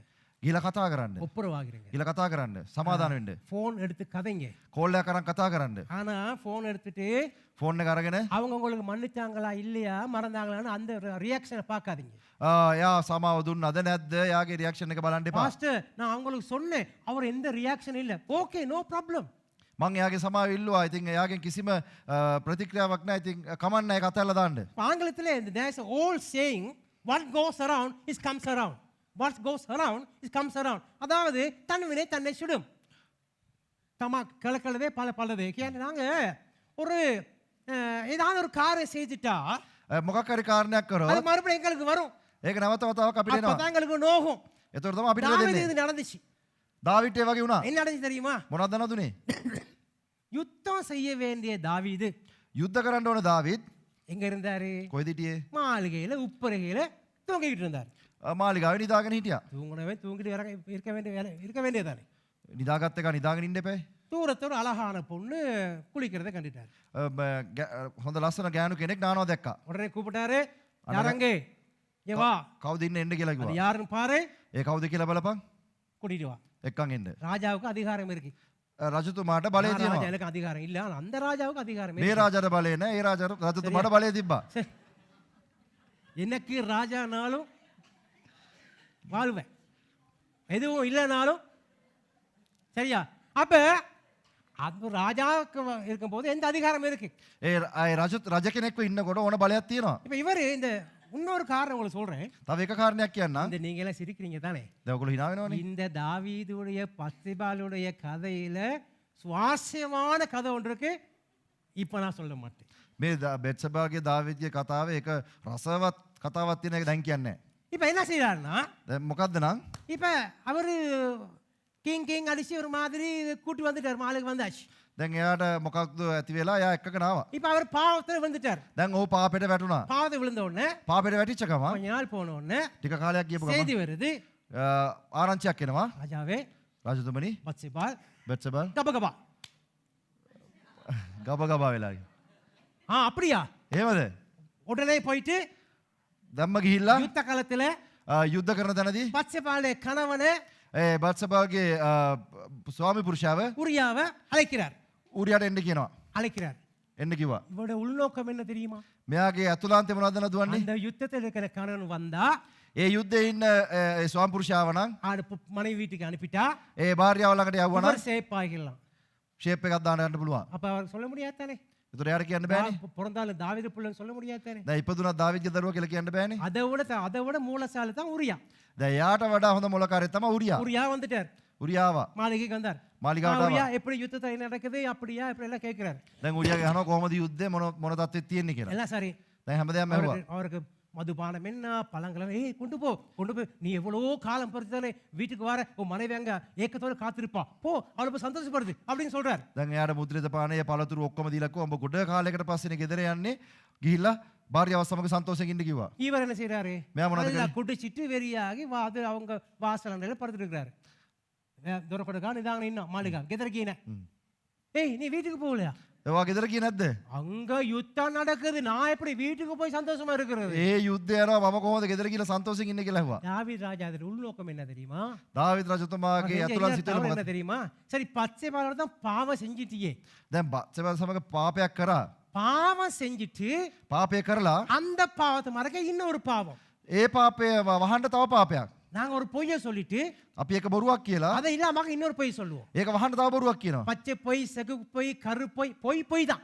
ඒ මේ රතු බොරුව කොළ බොරුව කහ බොරුව එහෙම ගොඩක් බොරු அது තියෙනවා. பொய் தான். ඒ බොරුව බොරුවම இது තමයි. வந்து அப்படிதான் சரியா. இப்ப இது வந்து இவர் என்ன செஞ்சிட்டாருன்னா, දැන් මේක මොකද්ද නා? நீங்க வீட்டுக்கு போய் 2 சாமுவேல் 11ஆம் அதிகாரத்தை 12ஆம் அதிகாரத்தை வாசி பாருங்க. සාමුවෙල් 11 වෙනි පරිච්ඡේදය ඔබ ගෙදර ගිහලා කියවලා බලන්න. சரி இப்ப நான் சுருக்கமா சொல்றேன். දැන් කෙටියෙන් කියන්න. இப்ப இப்படி இருக்கும்போது මෙහෙම ඉන්නකොට இப்ப இவன் போறானே இல்ல, දැන් යන්නෙම නෑ උරියා. அவன் மாளிகையிலே இருக்கிறான். මාලිගාවෙම ඉන්නවා. பார்த்தாரு சரி வராது. හරියන්නේ නෑ. தாவீது ராஜா ஒரு கடிதம் எழுதுறாரு. දාවිත් රජතුමා එක ලිපියක් ලිව්වා. யாருக்கு எழுதுறாரு? කාටද ලිව්වේ? அங்க படை தளபதி இருக்கிற ஒருத்தருக்கு எழுதுறாரு. ඒ සේනාව ඉන්න නායකයාට ලිව්වා. அனுப்புறாரு. ලිව්වා. அதான் நாய் வாழை வெட்டி நாய்க்கே சமைச்சு கொடுத்த மாதிரி ඒ බල්ලාගේ රකුඩ කපලා බල්ලටම කන්න දුන්නා වගේ. இவர் கையில ஒரு கடிதம் போகுது. දැන් මෙයාගේ අතේ ලියුමක් இவர் යනවා. தான் பலியாடு. මෙයා තමා මේ கடிதத்துல එළුවා என்ன වේ. இருக்கு? நம்மனா பூஜா வேண்டியது. வாசிப்பா என்ன இருக்கு? அங்க நாட்கள் அவங்க அப்படிலாம் பார்க்கல. දැන් අපිට ලියුමක් දුන්නොත් අපි හොරෙන් හරි ඕක කියවනවා. ஏய், නමුත් උරියා එහෙම කියුවේ නෑ. அதுல இருக்கிற சந்தோஷமும் சம்மா வேற ஒண்ணும் இல்ல இல்லையா? හොරෙන් ලියුමක් කියවනවා කියන එක ஓகே. සන්තෝෂ දන්නේ கதை නෑ. இப்ப ஒரு மாதிரி அவர் கையில் இவரை போய் யுத்தத்துல முன்னுக்கு வை, நீங்க எல்லாம் பின் வாங்கிறீங்க. දැන් ඒකේ ලියුමේ ලියලා තිබ්බේ මොනවද? මේ යුද්ධෙදී උරියාව ඉස්සරහට දාන්න ඕගොල්ලෝ පස්සට එන්න කියලා. இந்த என்ன நடக்குது தெரியுமா? මොනවද දන්නවද උනේ? போயாச்சு, ගියා. கருத்தில் கொடுக்குறாரு. ලියුම දුන්නා. அவர் முன்னுக்கு போட்டாங்க யுத்தத்துல, යුද්ධේ ඉස්සරහට දැම්මා. மற்றவங்களை பின் வாங்கிட்டாங்க. අනිත් අය පිටිපස්සට ආවා. அவர் சாகுறாரு. උරියා මැරලා ගියා. தாவீதுக்கு கேள்விப்படுது. දාවිඩ්ට මේක ආරංචි වෙනවා. உங்களுக்கு மூளை இல்லையா? அவனை போய் அவளுக்கு தனியா போய் விட்டுட்டு பார்த்துருக்கேன், பொய்க்கு சேப்பாடுது மூட்டி செஞ்ச வேலை சரளத்தானே அப்படின்ட்டு. දැන් දාවිඩ් කෑ ගහන්න පටන් ගත්තා. උඹලට මොලයක් නැද්ද? ඕක විතර තනියම ඉස්සරහට දැම්මේ කියලා ෂේප් වෙන්න කෑ ගැහුවා. அப்ப 12ஆம் அதிகாரம் நம்மள ஆண்டு மாற விளையாட்டு கொடுக்குறாரு. 12ஆம் அதிகாரத்துல 12 වෙනි පරිච්ඡේදයේ இப்ப நம்ம வாசித்து போனா එහෙම කියවගෙන ගියා නම් நாத்தான் வேலன் வருகிறார். நாத்தானே நாத்தான் නාතනෙනවා. வந்து ඇවිල්ලා කියනවා ஒன்றும் கதை இல்லை, මොනවත් කතාවක් නෑ. ராஜா கிட்ட பேசுறாரு. රජතුමාට කියනවා ராஜாவே ராஜாவே රජතුමනි ஒரு வழிபோக்கன் வந்தார் வீட்டுக்கு, மகனை கிணக்காவா அவருக்கு சாப்பிட்றதுக்கு ஒன்றும் முடியல, அதனால ஒரு பெரிய செல்வந்தன் வீட்டுக்கு அவர் வந்துட்டார். එයාට කණ්ඩ දෙන්න දෙයක් නැහැ. ඒක නිසා මේ தனවත් පෝසත් ගෙදරකට ගියා. ආවා. එයාගේ ගෙදර එළුවෝ ඉන්නවා, බැටරෝ ඉන්නවා, කුකුලෝ ඉන්නවා, කිකිලෝ ඉන්නවා, අමාදයක්ම ඉන්නවා. கோழி இருக்கு, மாடு இருக்கு, சேவல் இருக்கு, எல்லாம் இருக்கு. ஆனா නමුත් ஒரு ஏழை குடியாரன் எடுத்து வந்தார். ඒක දුප්පත් නිවසකට ආවා. அவட வீட்டுல ඒ නිවසේ அந்த ஆடு ඒ බැටළුවා அவங்களோட பிள்ளைய போல இருந்துச்சு. ඒ යාගේ දරුවා වගේම හිටියා. அவங்க குடிக்கிற பாத்திரத்தை தான் குடிக்கும், படுக்கிறத தான் படுக்கும், இப்படியே தான் இருந்துச்சு. ඒ දරුවා කන කෑම තමා කන්නේ, ළමයි ඉඳා ගන්න තැන තමා නිදාගන්නේ. வந்து ඇවිල්ලා அந்த செல்வந்தர் வந்து ඒ පෝසත් அது මිනිස්සු இருந்த ඇවිල්ලා ஒரு அந்த ஏழை வீட்டு அந்த ஆட்டை பிடிச்சி அவருக்கு வெட்டி கொடுத்து சமைச்சு கொடுத்துட்டாரு. அப்படி ඒ දුප්පත් නිවසේ හිටපු බැටළුවව කපලා කණ්ඩ දුන්නලු. யார் அது? කවුද? அவன் கொல்லப்படணும். ඌව මරන්න ඕනේ. ஏழு ஆடு கொடுக்கணும். ආපහු නැවත වතාවක් බැටළුව 7 දෙනෙක් දෙන්න ඕනේ. அதுக்கு நாத்தான் வேலை சொல்றாரு, නාතන් මොනවද දන්නවද කියන්නේ? அது நீ தாண்டா. ඒ උඹ තමයි කියලා කියනවා දාවිට. எப்படி இருக்கும், කොහොම තියේද? எப்படி இருக்கும், කොහොම තියේද? இல்லையா? அப்ப அதாவது what goes around is comes around. அது நாங்க செஞ்சது எங்கள் மறுபடி வரும். අපිට අපි කරපු දේ තමයි ආපහු අපිට ஒரு නැවත பாவத்தை කරන්න. மறக்க இன்னொரு பாவத்தை செஞ்சாரு. එක පාපයක් වහන්න තව බොරුවක් நாங்க කරා. அப்படி செய்யறோம். අපි එහෙම ஒரு කරනවා. பொய்யை மறக்க இன்னொரு பொய் சொல்லுவோம். අපි එක බොරුවක් වහන්න තව බොරුවක් பாவத்தை மறக்க කියනවා. இன்னொரு பாவம் காரணங்க சொல்லுவோம். අපි ඒක වහන්න කාරණාවන් කියනවා. யாராவது பொய் சொல்லி நீங்க மறுபடியும் அதாவது பொய்யை மறக்க இன்னொரு பொய் சொன்னீங்கன்னா பொய் மேல பொய் அதிகம் ஒழிய வேற ஒண்ணுமே வராது. එක බොරුවක් වහන්න තව බොරුවක් කියනවා නම් අපි අපේ ජීවිතේ බොරු වැඩි වෙනවා මිසක් අඩු වෙන්නේ නැහැ. அப்ப தாவீதுடைய வாழ்க்கையில இது நடந்தபடியினாலே ஏன் இது நடந்துச்சு தெரியுமா? දාවිගේ ජීවිතයයි මේක அதாவது සිද්ධ වුණේ. எதுன்னு கேட்டா, ஏன் சொந்த மகனான அப்சலோம் ஏன் இவரை கொலை செய்ய பார்க்கிறார்? අබ්සලෝමයි මෙයාව මරන්න හදන්නේ දාවිත්ව.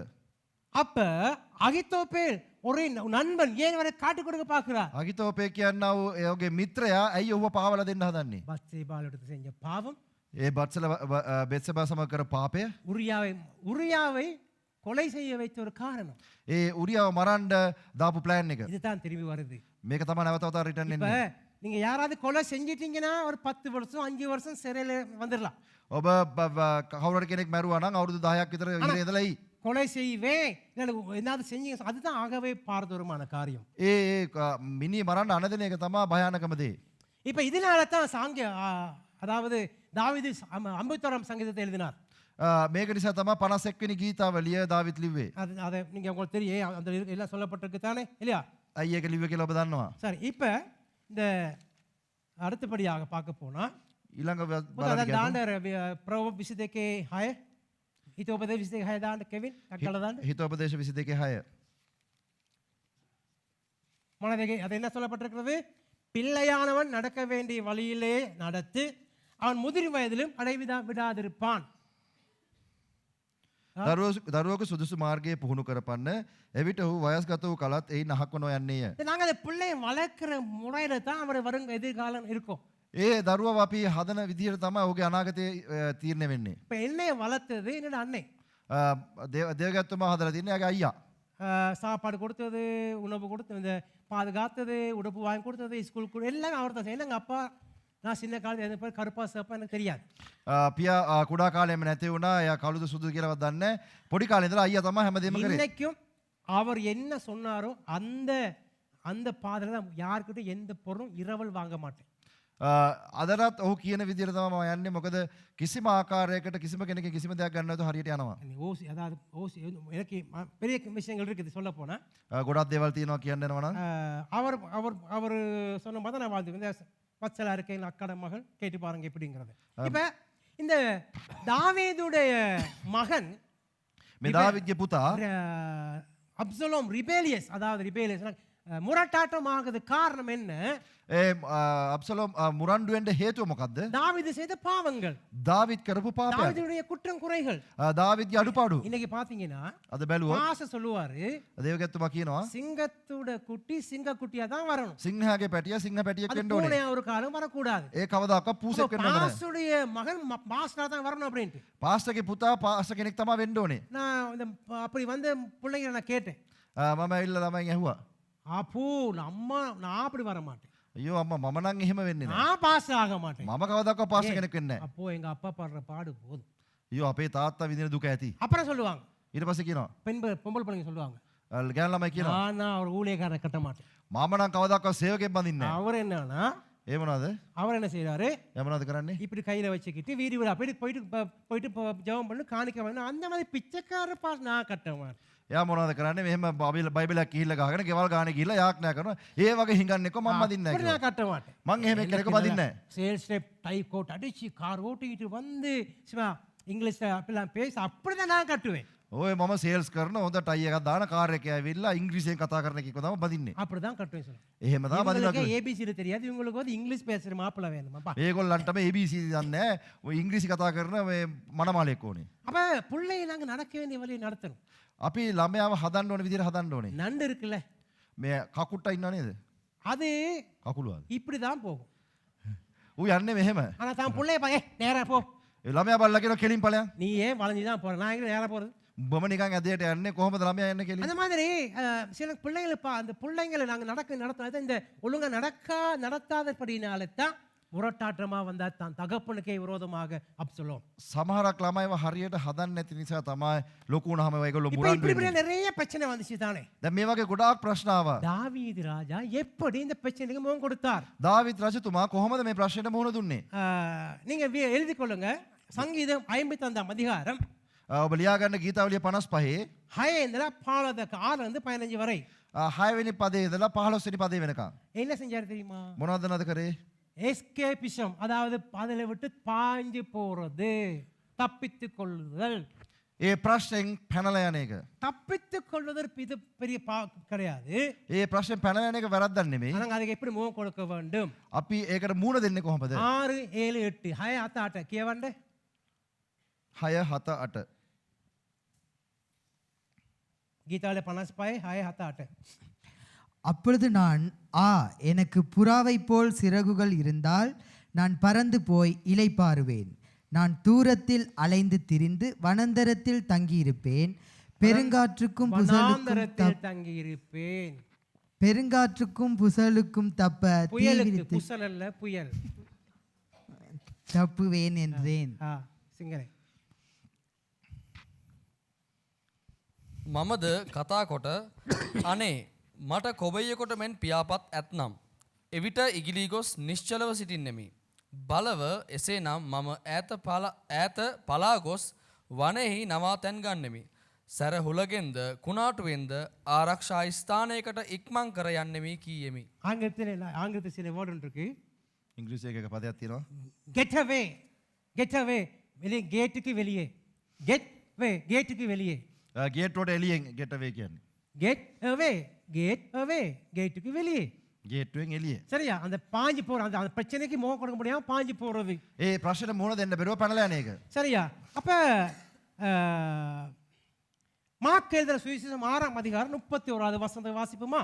මාක් 6:31 වෙනි පදේ කියවමු. ඒක දාලා තියෙනවනේ කෙවින් ස්ක්‍රීන් එකේ. மார்க் 6:31. දුන්නනේ.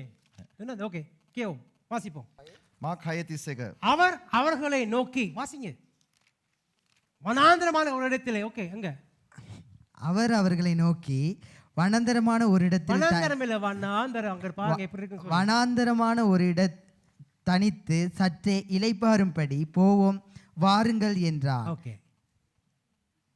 එවිට උන්වහන්සේ නුබලා පමණක් වනාන්තර ස්ථානයකට ඇවිත් ටිකක් පහසු ගන්නයි ඔවුන්ට කීසේක. அப்போ කියවන්න. එවිට උන්වහන්සේ නුබලා පමණක් වනාන්තර ස්ථානයකට ඇවිත් ටිකක් පහසු ගන්නයි ඔවුන්ට කීසේක. ඕකත් එක කියවන්න මතෝයි සුවාර්ථ පොතේ 11:28, මத்தேயு சுவிசேஷம் 11:28 வசனம். இதோ வருத்தப்பட்டு பாரசும் பக்கம் எல்லாம் எடுத்து பாருங்க, நான் உங்களுக்கு இளைப்பாறுதல் தருவேன். වේස වුණා බරසුම වෙහෙස වන්නව බර උසුලන්නව සියල්ලනි මා වෙතට එන්න මම නුඹලාට සහනය දෙමි. ஒரு முறை ஒரு கான்ஃபரன்ஸ் நடந்துச்சு එක දවසක් කොන්ෆරන්ස් එකක් ஃபேமிலி கேம்ப் පවුල් කඳුරක් 3 நாள் දවස් 3ක්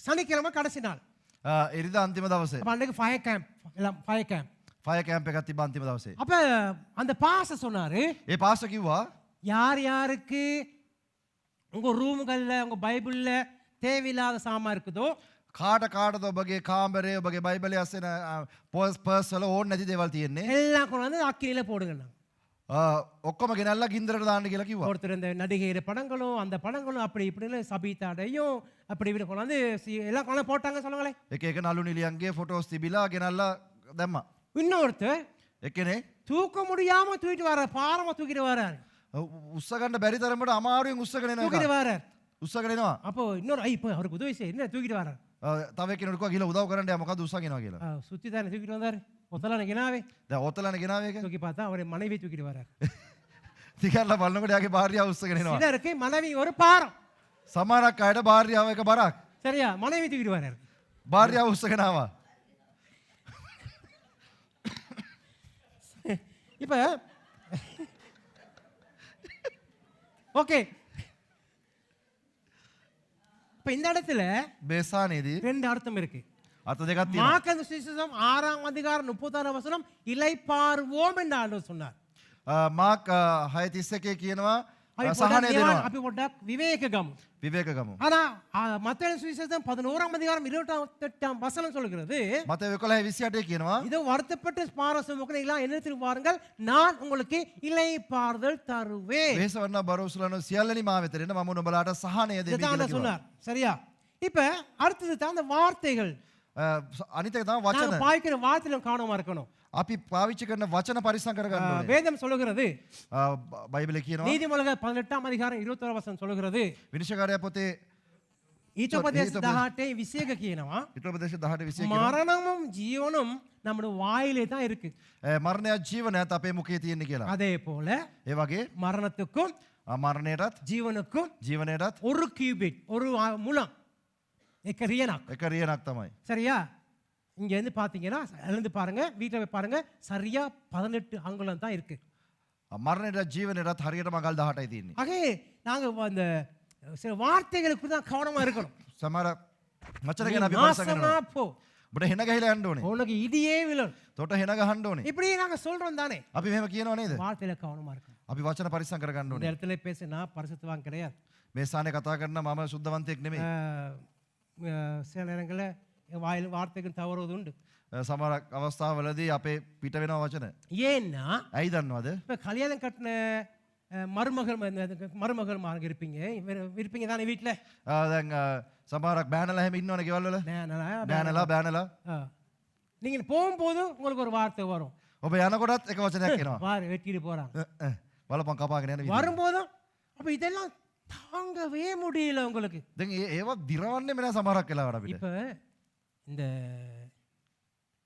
கல்யாணம் கட்ட புருஷமா இருக்காங்க தானே දැන් විවාහ වුණ පුරුෂයන් ඉන්නවනේ பாவம் පව් ஏன் தெரியுமா ඇයි දන්නවද அவங்களோட அங்காளா இப்போ எங்கே போய் சொல்ல முடியும் ඒගොල්ලෝ ගිහලා කොහේ කියලා කියන්න දේවා எங்களை விலைப்பீமை கோயில் காரத்துக்கு ஏன் புழுவாங்க காரம் சொல்ல முடியாது ஆண்டுக்கு தான் சொல்லலாம் දෙවියන් ஆனா වහන්සේට பொம்பளைங்க அப்படி இல்லை ගෑනුවා එහෙම නෙමෙයි இழிச்சவாய் කට කැඩිච්චෙමු ஓ எல்லாத்தையும் சொல்லிடுவாங்க කොටම කියනවා ගිහිල්ලා சரியா இப்போ இந்த மாதிரியான வார்த்தைகள் யார் போகுது ඔය වගේ වචන යනවා யார் එළියට. போகுது யார் போகுது உடுத்திட்டு போகுது அப்படி சொல்லி சொல்லி இப்படி கேட்டு கேட்டு கேட்டு கேட்டு சில அவங்கள வெறுத்து போயிடும் அந்த வீட்டில் உள்ளவங்களுக்கு එහෙම අහලා එපා වෙනවා ගෙදර කට්ටියම சரியா அப்போ அதனால வார்த்தையை கொட்டிட்டா அள்ள முடியாது ඒ වචන අපි පිට කරාට පස්සේ ඒවා ආය අහුලන්න බෑ கவனமா இருக்கணும் පරිස්සමෙන් ඉන්න ඕනේ சரியா அதனால தான் ஆண்டவர் எங்களுக்கு நாவுக்கு முன்னால வேலி வச்சிருக்கிறாரு ඒක නිසා තමයි දෙවියන් වහන්සේ අපිට මේ දිවට ඉස්සරහින් වැටක් ගහලා තියෙන්නේ பல்லு அது அது வந்துருச்சுன்னா சில நேரம் கடிப்படும் ஓகே සමහරක් වෙලාවට ඔය දිව හැපෙනවා சரி எப்படி சொல்றது இப்போ ஒரு நேரத்தில் ஒரு நாள் එක දවසක් தாவீது දාවිත් வெற்றிகரமான ஒரு போராட்டத்தை போராட வாராரு ලොකු ජයග්‍රහණයක් අරගෙන එනවා. அப்போ அவர் யுத்தத்தில் நல்ல வெற்றி பெற்று வாரார். යුද්ධෙන් ජය අරගෙන එනවා. சிக்லாக் தான் அவருடைய இடம், அங்கே வாரார். සිප්ලා වලට එනවා. சிப்லா நமே சிக்லாக். ඔව් සික්ලා. அங்கே வந்த உடனே ඒට ආපු ගමන් பார்க்குறாரு பலனவா எல்லாம் அக்கினிமயமா இருக்கு, எல்லாம் சாம்பல். හැම දෙයක්ම අළු වෙලා ගිහිල්ලා. அவருடைய பொஞ்சாதியும் இல்லை, வப்பாட்டியும் இல்லை, ஸ்டெஃபனியும் இல்லை, எல்லாம் இல்லை. දැන් භාර්යාවක් නැහැ, කවුරුත් නැහැ, කිසිම කෙනෙක් නැහැ. ඔක්කොම අළු වෙලා ගිහිල්ලා. பிள்ளைங்களையும் காணும், ළමයිනුත් නැහැ. எல்லாமே இல்லை, வெறும் அப்படியே சும்மா மயானமா இருக்கு. නිකන් සෝන් පිට්ටලියක් වගේ. அழுது அழுது அழுது அழுது அழுது உடம்புல பலன் இல்லை, கண்ணீர் இல்லை, அவர் சோர்ந்து போயிட்டார். අඬලා ඒ ශරීරයේ කිසිම ශක්තියක් නැහැ, කඳුළුත් නැහැ එන්න. இப்போ அவரோட யுத்தத்துக்கு போயிட்டு வந்தவங்க එයත් එක්ක යුද්ධෙට ගිහිල්ලා ආපු අය உங்களோட யுத்தத்துக்கு வந்தனால தான் ஏன் பஞ்சாதியும் காணும், ஏன் பிள்ளையும் காணும், ஏன் வப்பாட்டையும் காணும் அப்படின்னு சொல்லி கல் எடுத்து அவரை அடிக்க பார்க்குறாங்க. දැන් ඒ දාවිට කියනවා එයත් එක්ක යුද්ධෙට ආපු අනිත් අය කියනවා ඔයත් එක්ක යුද්ධෙට ගියපු නිසා තමයි මගේ ගෑණිත් නැහැ, මගේ ළමයිනුත් නැහැ කියලා ගල් අරන් ගහන්න බලනවා. எப்படி இருக்கும் தாவீதுக்கு? කොහොමද තියේද දාවිට? அப்புறம் அவர் ஜெபம் பண்றார், යාඥා කරනවා. நான் என்ன செய்யணும், මොනවද කරන්නේ நான் ස්වාමීනි? போய் யுத்தம் செய்யவா, මම ගිහිල්ලා යුද්ධ කරන්නද? போய் அப்ப நான் வெற்றி பெறுவேனா? මම ගිහිල්ලා ජයග්‍රහණ ලබයිද? ஆமா நீ போ, வெற்றி பெறுவேன்னு சொன்னார். ඔබ ගිහිල්ලා යුද්ධ කරපම් ඔබ ජයග්‍රහණ ලබයි කියලා කිව්වා. ஆகவே இப்படி அவங்க அந்த மாதிரி கடன வார்த்தையில சொல்லியிருந்தாங்க. ඒ ආකාරයට විවිධ සිදුවීම් ඔහුගේ ජීවිතේ සිද්ධ වුණා. அப்படி வந்த உடனே එහෙම වුණාට පස්සේ எப்படி வெற்றி பெறலான்னு சொல்லுங்களேன், வெளில வந்துடுறாரு. දැන් මේ ආකාරයට යාඥා කරලා உங்க ගිහිල්ලා வாழ்க்கையில, ජයග්‍රහණ உங்க ලැබුවා. குடும்பத்திலே யாரா சொல்லலாம், உன்னால தான் நீ நீ உன்னால தான் இது நடந்துச்சு, நீ பேசாம இருந்திருக்கலாம் தான் அப்படின்னு உங்களுக்கு அப்படி நிபச்சொல் வரலாம். සමහරක් වෙලාවට ඕගොල්ලන්ගේ ජීවිතෙත් වෙන්න පුළුවන් ඔයා නිසා තමයි මේ දේ උනේ, ඔබ නිසා තමයි මේ විදියට උනේ, ඔබේ කට නිසා තමයි මෙහෙම උනේ කියලා කියන්න පුළුවන්. அப்புறம் அவரோட இருந்தார். இப்போ நீங்கள் வாசித்து பார்க்கலாம், உங்களுக்கு இப்போ கொடுக்க டைம் இல்லை, நான் பைபிளில் இருக்குது. බයිබලේ තියෙනවා ඔකට කියවන්න පුළුවන්. ஷீமேங்கிற ஒரு நபர், ஷீமே கிணக்கிணை தாவீதோடு இருந்தார். දාවිත් සමග இந்த நேரமும் இரத்த பிரியன் அது இதுன்னு சொல்லி ஏசிக்கிட்டே இருந்தார். හැම වෙලේම දෝෂාරෝපණය කරගෙන හිටපු කෙනෙක් හිටියා. இந்த மாதிரி வரும்போது அவருக்கு பயங்கர கஷ்டமா இருந்துச்சு. ඔහුට ගොඩක් අමාරුකම් ආවා. இப்படிப்பட்ட தாவீது මේ වගේ අමාරුවෙන් என்ன ආපු දාවිත් செய்யறதை பார்க்க போகிறோம். මොනවද දන්නවද කිව්වේ? எபிரேயர் 12 அதிகாரம் 15வது வசனம், හෙබ්‍රේව් 12 වෙනි පරිච්ඡේදයේ ஆலோசனை 15 වෙනි පදය. ஒருவனும் தேவனுடைய கிருபையை இழந்து போகாதபடிக்கு ஹெப்ரேயர் யாதொரு கசப்பான வேர் முளைத்தெலும்பி கலக்கம் உண்டாகிறதுனாலே அநேகர் தீட்டு பதாட படிக்கும். அது இந்த கசப்பான வேர் வந்தால் நாங்கள் அதை ஜாக்கிரதையா இருக்கணும். කිසිවෙක් දෙවියන් වහන්සේගේ කරුණාවෙන් පසුබට නොවන පිණිස තිත්තකමේ මුලක් හටගෙන එයින් නුඹලා කලබා බොහෝ දෙනෙක් කිලුට නොවන පිණිසද. இந்த கசப்பின் ஆவி என்ன செய்யும் தெரியுமா? මේ තිත්තකමේ ආත්මය මොනවද කරන්නේ? அந்த கசப்பின் ஆவி இருக்கான்னு கொஞ்சம் சோதித்து பாருங்க. තිත්තකමේ ආත්මය මොනවද කරන්නේ කියලා ஒரு කල්පනා කරලා බලන්න. அதைரியத்தை கொண்டாந்து கொடுக்கும், வாழ்க்கையில அதைரியத்தை சந்தோஷம் கொடுக்காது, அதைரியத்தை கொண்டாந்து கொடுக்கும். ජීවිතේ කිසිම සන්තෝෂයක් නැතුව අධෛර්යය ගේනවා. உங்களோட வாழ்க்கை ஒரு புளிப்பு தன்மையா தான் இருக்கும். ඔබගේ ජීවිතේ නිතරම ඇඹුල් ගතියක් තියෙයි. ஆகவே நீங்க ஒன்று நீங்க அதுக்கு அடிமையாகிருவீங்க. එහෙම නැත්නම් ඔයගොල්ලෝ ඒකට වහල් වෙනවා. அப்படி இல்லைன்னா ஆண்டவரத்தை நீங்க திரும்ப வேண்டும். එහෙම නැත්නම් ඔව ස්වාමීන් වහන්සේගේ පැත්තට හැරෙන්න ඕනේ. என்ன செய்யணும் நாங்கள்? මොනවද කරන්නේ අපි? இப்ப பார்க்க போறோம், தாவீது என்ன செய்தார்? දාවිද් මොනවද කරේ? அவர் பதில் கொடுக்கிறார். ඔව් පිළිතුරු දෙනවා. 55 அதிகாரம் 55 වෙනි පරිච්ඡේදයේ 16 17 22 வாசிங்க. 16 17 22. 16 யாருக்காவது தூங்கணுமா? 17 யாருக்கு 22. முகம் கழுவணுமா? ஓகே 16 17 22. ரைட். நானோ தேவனை நோக்கி கூப்பிடுவேன், நானும் தேவனை நோக்கி கூப்பிடுவேன், கர்த்தர் என்னை ரட்சிப்பார். கர்த்தரை ரட்சிப்பார். அந்தி சந்தி மத்தியான வேளைகளிலும் நான் தியானம் பண்ணி முறையிடுவேன். அவர் என் சத்தத்தை கேட்பார். அவர் சத்தத்தை கேட்பார். திரளான கூட்டமாய் கூடி என்னோடு எதிர்ப்பார்கள். அவரோ எனக்கு நேரிட்ட பேரை நீக்கி என் ஆத்துமாவை சமாதானத்துடன் மீட்பார். இன்னைக்கு கொஞ்சம் கடைசி ஞாயிற்றுனால பாஸ் டேனி காலையில் துதிப்பேன், மாலையில் துதிப்பேன், போகையிலும் வருகையிலும் துதிப்பேன் பாடுவோமா? எழுந்திருப்போமா? தூக்கத்தை கலைக்கிறதுக்கு අපි සියලු දෙනා නැගිටලා අපි උදේ පස්සම් දවල් පස්සම් කියන ගීතිකාව ගායනා කරමු. Yohan will you help us? අලියම පස්සම් දවල් පස්සම්. මේ බයිබලේ තියෙනවනේ. ඔව් හරි.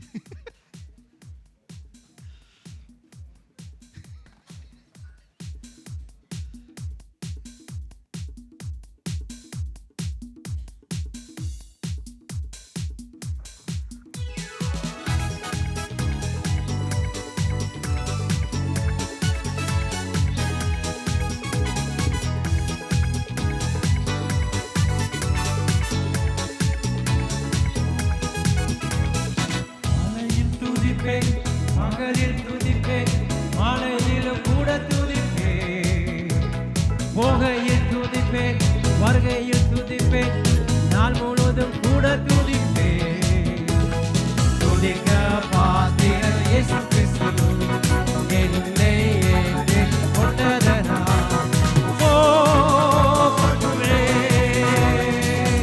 சுவாசமுள்ள யாவும் அவரை துதிக்கும் சுவாசமுள்ள யாவும் அவரை துதிக்கும் Ayama pasasam, davale pasasam, ratri kale pasasam Yaramita pasasam, enamita pasasam, davasa mululle pasasam Rajari Raju Yesu Kusma Mava Aiti Karagate Stutive Usmaeto Swami Pasasam Usmaeto Swami Pasasam எத்தனை பேருக்கு சுவாசம் இருக்குது செக் பண்ணி பாருங்க කී දෙනෙකුට හුස්ම තියෙනවද? செக் பண்ணி பாருங்க මොකද කුමාරි අක්කා ஓகே அமருங்க තියෙනවද? இப்ப தாவீது ராஜா என்ன செய்கிறார் දාවිත් රජතුමා මොනවද කරන්නේ? 55ஆம் அதிகாரத்திலே 55 වෙනි அவர் என்ன පරිච්ඡේදයේ செய்கிறார் 17வது வசனம் என்ன சொல்கிறது 17 වෙනි පදේ මොනවද කියන්නේ? அந்தி சந்தி மத்தியான வேளையில நான் தியானம் பண்ணி முறையிடுவேன் அவரின் சத்தத்தை கேட்பார் සවස සහ උදය දවල් දුක් කියමින් සුසුල්ලන්නෙමි. උන්වහන්සේ මාගේ බස් අසනසේක. 22வது வசனம் சொல்கிறது 22 වෙනි පදේ කියනවා கர்த்தர் மேல் பாரத்தை வைத்து விடு නුඹේ බර ස්වාමීන් පිට තබව அவர் உன்னை ஆதரிப்பார் උන්වහන්සේ නුඹ උසලන්නසේක. நீதிமானை ஒருபோதும் தள்ளாட விட்டார் ධර්මිෂ්ඨයා සෙලවෙන්ට නොදෙනසේක. இந்த வசனங்கள் இந்த காரியங்களை உற்று நோக்கு பார்க்கும் போது මේ වචන ඔබ මෙනෙහි කරලා බලනකොට ஒரு காரியத்தை நாம் அறிந்து கொள்ள முடியுமா இருக்கிறது එක කාරණයක් අපිට මෙනෙහි කරන්න පුළුවන්. தேவன் நம்மை ஒரு முக்கியமான காரியத்தை அழைத்திருக்கிறார் දෙවියන් වහන්සේ අප ඉතා වැදගත් කාරණාවකට ஒரு කැඳවලා முக்கியமான තියෙනවා. காரியத்தை செய்ய சொல்லுகிறார் උන්වහන්සේ දෙයක් කරන්න කියනවා. என்ன தெரியுமா මොනවද දන්නවද?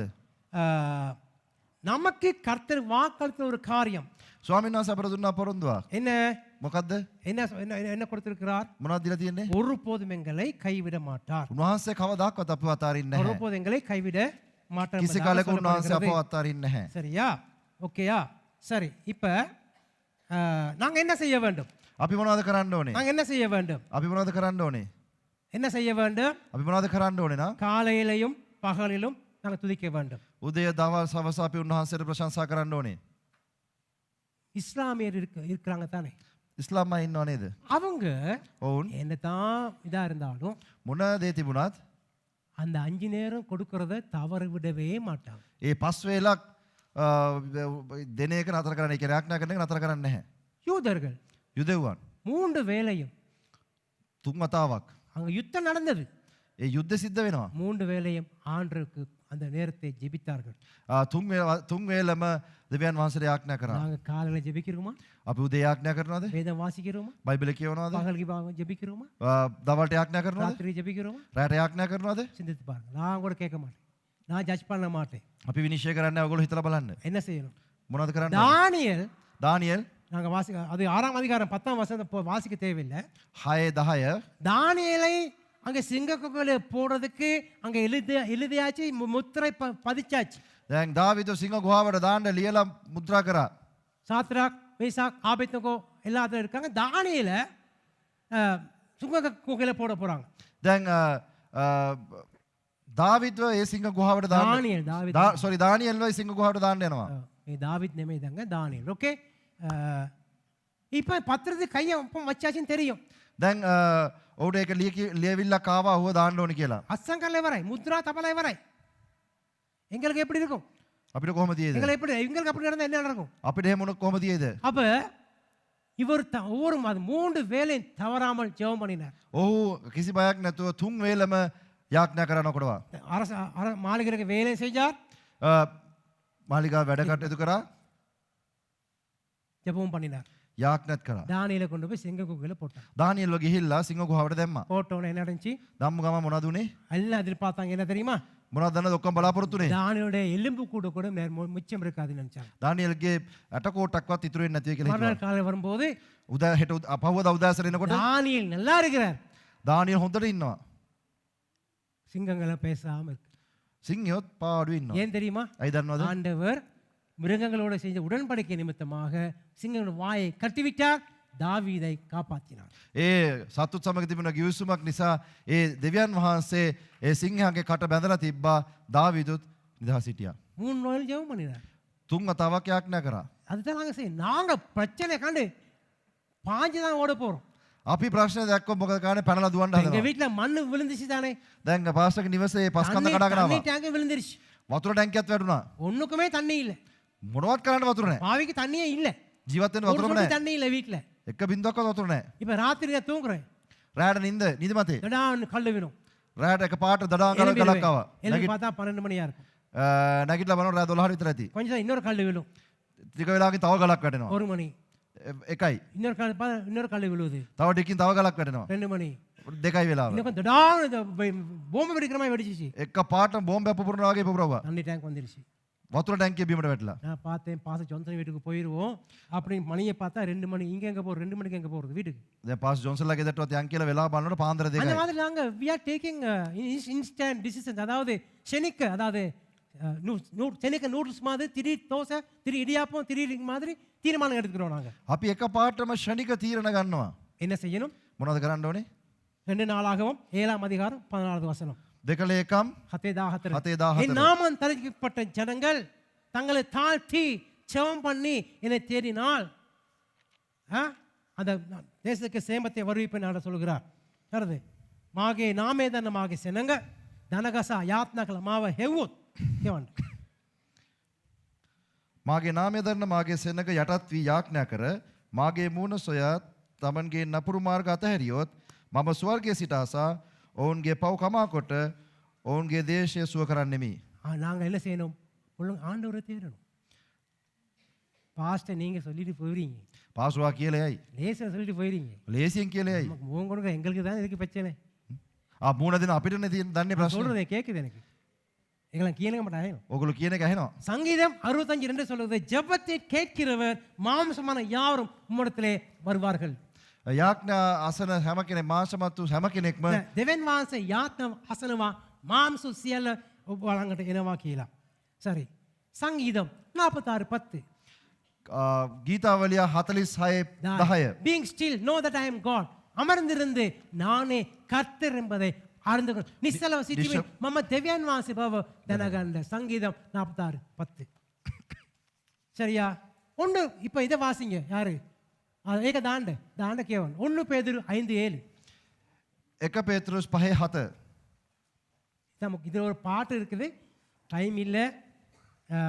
அது cost Burns and Jesus haven.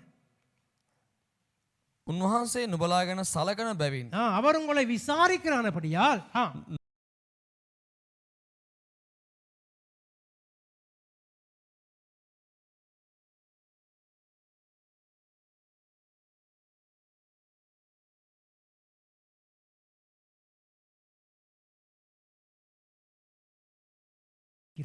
ඔබ ගැන සලකන දෙවි කෙනෙක් ඉන්නවා. ඔබ ගැන සොයන දෙවි කෙනෙක් 1 ඉන්නවා. பேதுரு 5ஆம் அதிகாரம் 7 எல்லா காஸ்ட் பர்ன்ஸ் அன்டு ஜீசஸ் உங்களுடைய எல்லா பாரங்களையும் ஆண்டவருடைய பாதத்திலே வைத்து விடுங்கள். ඔබගේ සියලු බර ස්වාමීන් වහන්සේගේ පාද මත உங்களுடைய තබන්න. பாரம் என்ன? ඔබගේ බර මොකද්ද? உங்களுக்கு போய் கொண்டிருக்க பாரம் என்ன? ඔයා ගමන් කරන ඔයා ඔසගෙන ගමන් කරන බර මොකද්ද? கிறிஸ்மஸ் வருது. பாஸ் 3 நாள் கிறிஸ்மஸ் வருது. පාස දවස් 3කින් අත්තල් එනවා. எனக்கு காசு இல்ல பிள்ளைங்க உடுவாங்க கொடுக்கிறதுக்கு. මට ළමයින්ගේ ඇඳුම් ගන්න සල්ලි නැහැ. ருசியா சமைச்சு போட அரிசி வாங்க காசு இல்ல. මේ රහට උයලා යන්න මේ දාන්න හාල් ගන්න සල්ලි නැහැ. காசு இருந்தா தான் உங்களுக்கு கிறிஸ்மஸ் இல்ல. සල්ලි තිබුණොත් තමයි ඕගොල්ලන්ට ක්‍රිස්මස් තියෙන්නේ. நம்ம கிறிஸ்தவங்க எங்களுக்கு எல்லா நாளும் கிறிஸ்மஸ் தான் நமக்கு. ක්‍රිස්තියානි අපිට හැමදාම නත්තල්. எங்க எந்த நாளும் கிறிஸ்மஸ் தான் எங்களுக்கு. අපිට හැමදාම නත්තල්. சரியா? ஓகே. அப்ப நாங்க என்ன செய்யணும்? எங்க எல்லா பாரங்களும் ஆண்டவருடைய பாதத்தில் வைத்து ஜெபிக்க வேண்டும். අපේ සියලුම බර අපි ස්වාමීන් වහන්සේගේ පාද පාමුල තියලා යාඥා කරන්න ඕනේ. நாங்கள் என்ன செய்ய மத்தேயு அது வாசித்த பிரகாரமாக මතේ පොතේ කිව්ව ආකාරයට நாங்கள் அவர் மேல் பாரத்தை நாங்கள் வைக்க வேண்டும். අපි උන්වහන්සේ පිට බර තියන්න ඕනේ. உங்களுடைய அதைரியங்களிலே உங்களுடைய பலவீனங்களே எல்லாவற்றையும் நீங்கள் வெளியே வர வேண்டுமானால் ඔබගේ අධෛර්යකමෙන් ඔබගේ බෙලවිනකමෙන් ඔබ ඉදිරියට එන්න ඕන නම් நாங்கள் ஆண்டவர் பாதையை வைக்க வேண்டும். අපි උන්වහන්සේගේ පාද පාමුල තියන්න ඕනේ. அடுத்தபடியாக ඊළඟ පියවර විදියට ஆண்டவர் எங்களுக்கு என்ன செய்வார்? ස්වාමීන් වහන්සේ අපිට මොනවද කරන්නේ? இதிலேயே தான் இருக்கிறது. இதிலேயே தான் இருக்கு. ඒකෙම තමයි තියෙන්නේ. 22வது வசனம் சங்கீதம் 55:22. ගීතාවලිය 55:22. නුඹේ බර ස්වාමෙන් පිට තබ උන්වහන්සේ නුඹ උසුලන සේක. උන්වහන්සේ කිසි කලකත් ධර්මිෂ්ඨයා සෙලවෙන්ට නොදෙන සේක. கர்த்தர் மேல் உன் பாரத்தை வைத்துவிடு, அவர் உன்னை ஆதரிப்பார், நீதிமானை ஒருபோதும் தள்ளாட விட்டார். சரியா? இது பேக்மேன் பாட்டு இருக்கு, போற டைம் இல்லை. கர்த்தர் மேல் பாரத்தை வைத்து விடு, கலங்கி தவிக்காதே, அவர் உன்னை ஆதரிப்பார், ஒருபோதும் தள்ளாட விட்டார். ஓகே, இப்போ என்ன செய்ய சொல்கிறது? දැන් මෙතන මොනවද කරන්න කියන්නේ? அவர் மேலே பார்த்து அவர் உங்களை ஆதரிப்பார். சிங்கள கோமத்தியன்னு උන්වහන්සේ පිට අපගේ බර තබන්න උන්වහන්සේ ඔබ උසුලනවලු. அவர் எங்களை ஆதரிக்கிற தேவனா இருக்கின்றார். උන්වහන්සේ අප උසුලනවා. அவர் எங்களை போஷிக்கிறவரா இருக்கிறார். උන්වහන්සේ අප පෝෂණය කරනවා.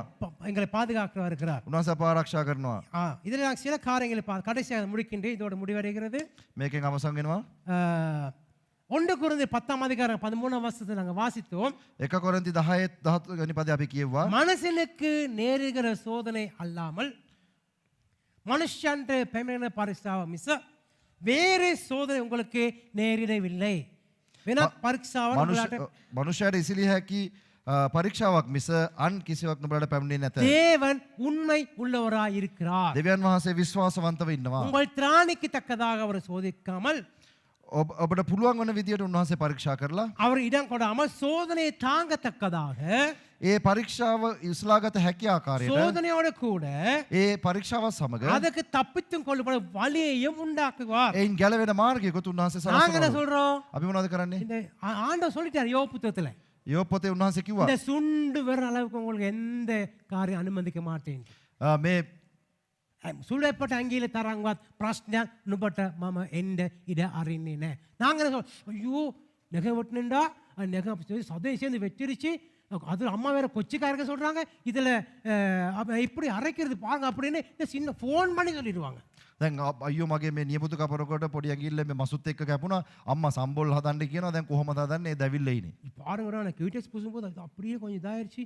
இந்த சின்ன ஒரு சுண்டு வரகு ஆனா சொல்ல சுண்டு விரல் அளவு உனக்கு எல்லாம் சொல்லுங்க, சுண்டு விரல் சொல்லுங்க எல்லாரும், சுண்டு விரல் சொல்லுங்க எல்லாரும், සුලගිල්ල කියන්නේ ඔක්කොමලා. the small finger. பாருங்க ஆண்டவர் சொல்ல அந்த அளவுக்கு ஒரு பிரச்சனை அனுமதிக்க ඒ ආකාරයටවත් ඔබට ප්‍රශ්නයක් එන්න අනුමැතිය දෙන්නේ නැහැ. எழுந்திருப்போம். අපි නැගිටිමු.